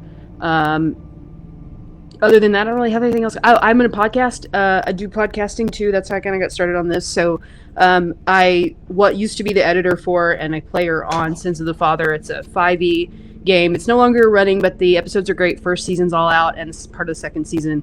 Life happened, and we decided we couldn't do it anymore. But it's a lot of fun, well edited, very cinematic, and it's about kids looking for their missing fathers. So it's dramatic, it's scary. These kids almost, it's like a Goonies style thing, but like maybe scary. I don't know, but and then my other show that I'm on in the same network, Misconceptions Podcast Network, has a show about superheroes called Tales to Inspire. It's on the Misconceptions feed, which shout out to Misconceptions. It was the longest running City of Mist podcast ever until it ended about a year ago. And we started in Tales to Inspire as a new one on there. We're set in the 50s in the first season. We're punching Nazis. And I play a Hollywood starlet who is also a telepath. And she's pretty sick and tragic. And definitely a woman of her time. So check that out. It's a lot of fun. It's very cinematic as well. Very well edited. And the crew is great. And will make you cry. You will cry. You will laugh. You will cry. You will be mad. And it'll be good. So that's it for me. I mean, for someone who hasn't done much, that's quite a bit, I guess. Yeah. Here we go. Look, I don't do much. Also, I do everything. Here's all the things. That's always me. I'm like, I don't have a lot going on. Oh wait, Oh my God. Mark J. What's the word, blurs and nerds? It's your boy Mark J here. You can find me on a couple things. You can also find me on Apocalyptic Unlimited, working with Poto Taylor. I can never say your name yet. Working with Taylor and J Mark. You say it better than I can. And J Mark, we just dropped the zine. We got our Patreon up. I've got my podcast, None Shot Podcast, where I interview people on culture, race, and the TTRPG space. I just interviewed the secret nerd Navarre earlier today, so I can't wait for that to drop. I've got a bunch of other podcasts that are ready to drop on our Patreon.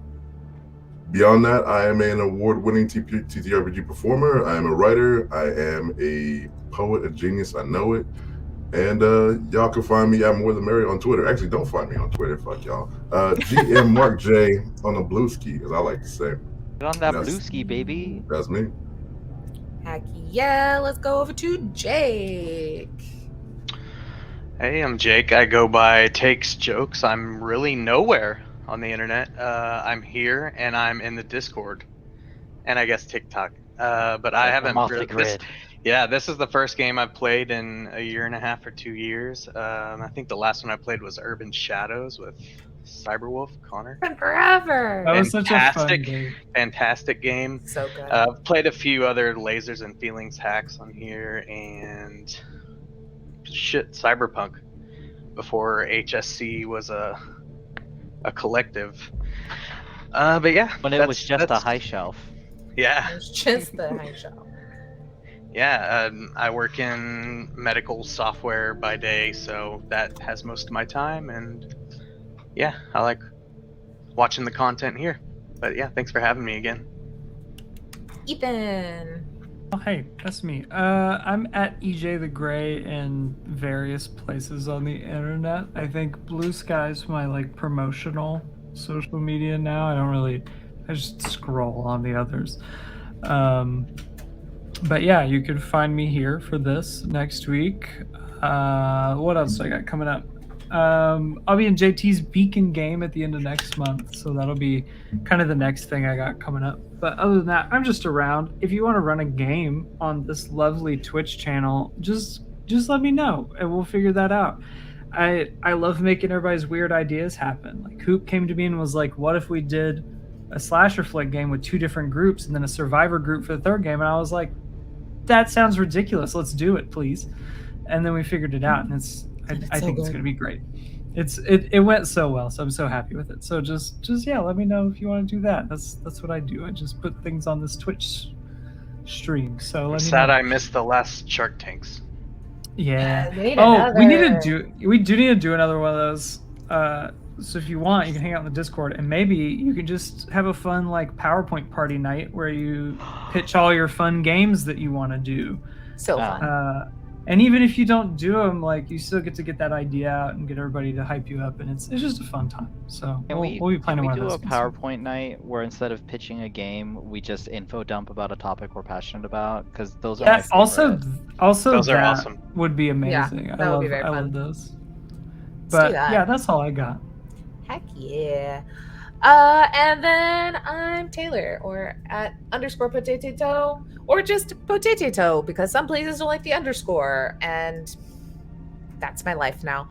But what do I have going on? First, because I always forget to shout it because it's all pre-recorded and stuff.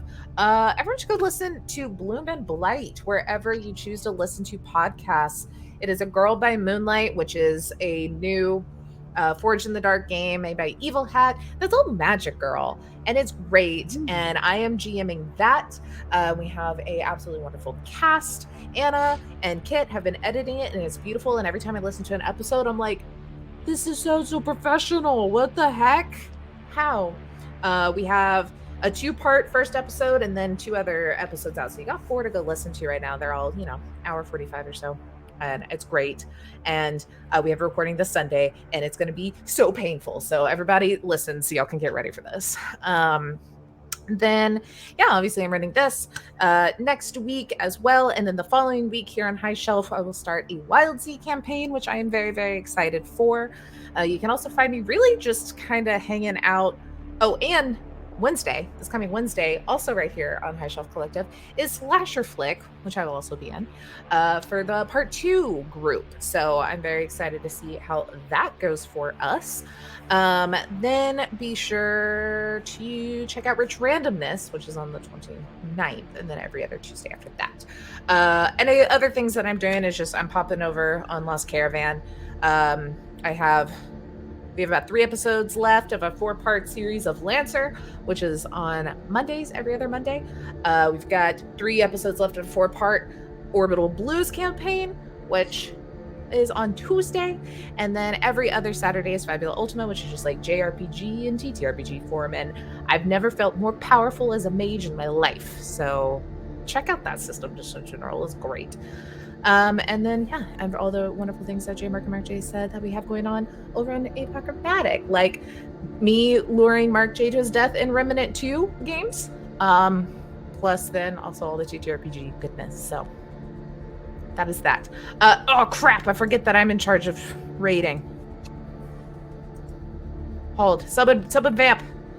Also, I'll vamp. Yeah. Also, everyone, please be sure to check out Cthulhu Dreamt. After all, that is what we are here for. Thank you. It is an incredibly wonderful game. It is so fun to play. This is, of course, a pre-made session to really feature what the game has to offer. So this was created by the game creators. And also, I learned that this game is named after a band, and the game was literally made by It's good. the band founder. The band's good. Yeah. It's Part good. of one of the Part of the band. songwriters. Full-on part of the crew. experience. Yeah. So you can literally look into, I want to say, somewhere on the interwebs, and you Yeah, I can just threw the link in chat. You can literally link for like different aesthetic vibes, songs from their album to the game, So and that's good. really, really So dope. good. And also, like, it's cosmic horror, but without the racism, and we love that. And I think the music is stream safe too. So Yeah, it's all stream safe. Yep. Yeah. Great. Yeah. When you run The the albums are adventures or in the book, it'll even have like little QR codes, or if you're on the PDF, hyperlinks, so you can just click it and go to that song for that moment. It's super cool. Also, just suggest anybody go watch the video David did, or any other of the interviews and press out there on them, because how the band and this game came to be is so just crazy cool and very heartwarming. You should go check it out. I'm very It's a excited. beautiful story, yeah. It is. So I'm very And excited. please, if you do check it out, please tell them you found out of, like, tell them directly, tweet them like, oh, I found out about you through High Shelf Collective. You know, Yes. we all about that networking, baby. Yes, it is. Well, hey, let's keep the Cthulhu going too, and let's go over to Lost Caravan, which is wrapping up their Cthulhu week. And so I don't know if today's Delta Green or Call of Cthulhu, but either way, it's gonna be Eldritch Horror. So let's go check it out. Thank you everybody for watching. We'll see you here next Friday to see what's happening with possibly infected, possibly not. No air. What's going on? What really is it? Get your vaccines. Yes. Yeah. Don't Maybe not these follow. ones. Maybe Maybe not not these. these ones in the game, but like in real Look, life, it's definitely very get your simple. vaccines. Get vaccinated unless you're literally locked in a bunker with a bunch of people with guns who are telling you have to get the vaccine. That's the line. That's what the line is. don't forget your flu shot and your Silicon COVID Valley. shots. You're probably due for another one. Just check. That's true. Yo, get your Flu tetanus season's shots, coming up. get your TB taken care of. Just get all the things, All the baby. things, all the things. Did you know that you're supposed to have like boosters for chickenpox too? Mhm. Yeah, so you don't get what's it called? Every so often. Shingles. I didn't know that until Shingles, like yeah. a couple of years ago, and I was like, oh. Anyway, bye guys.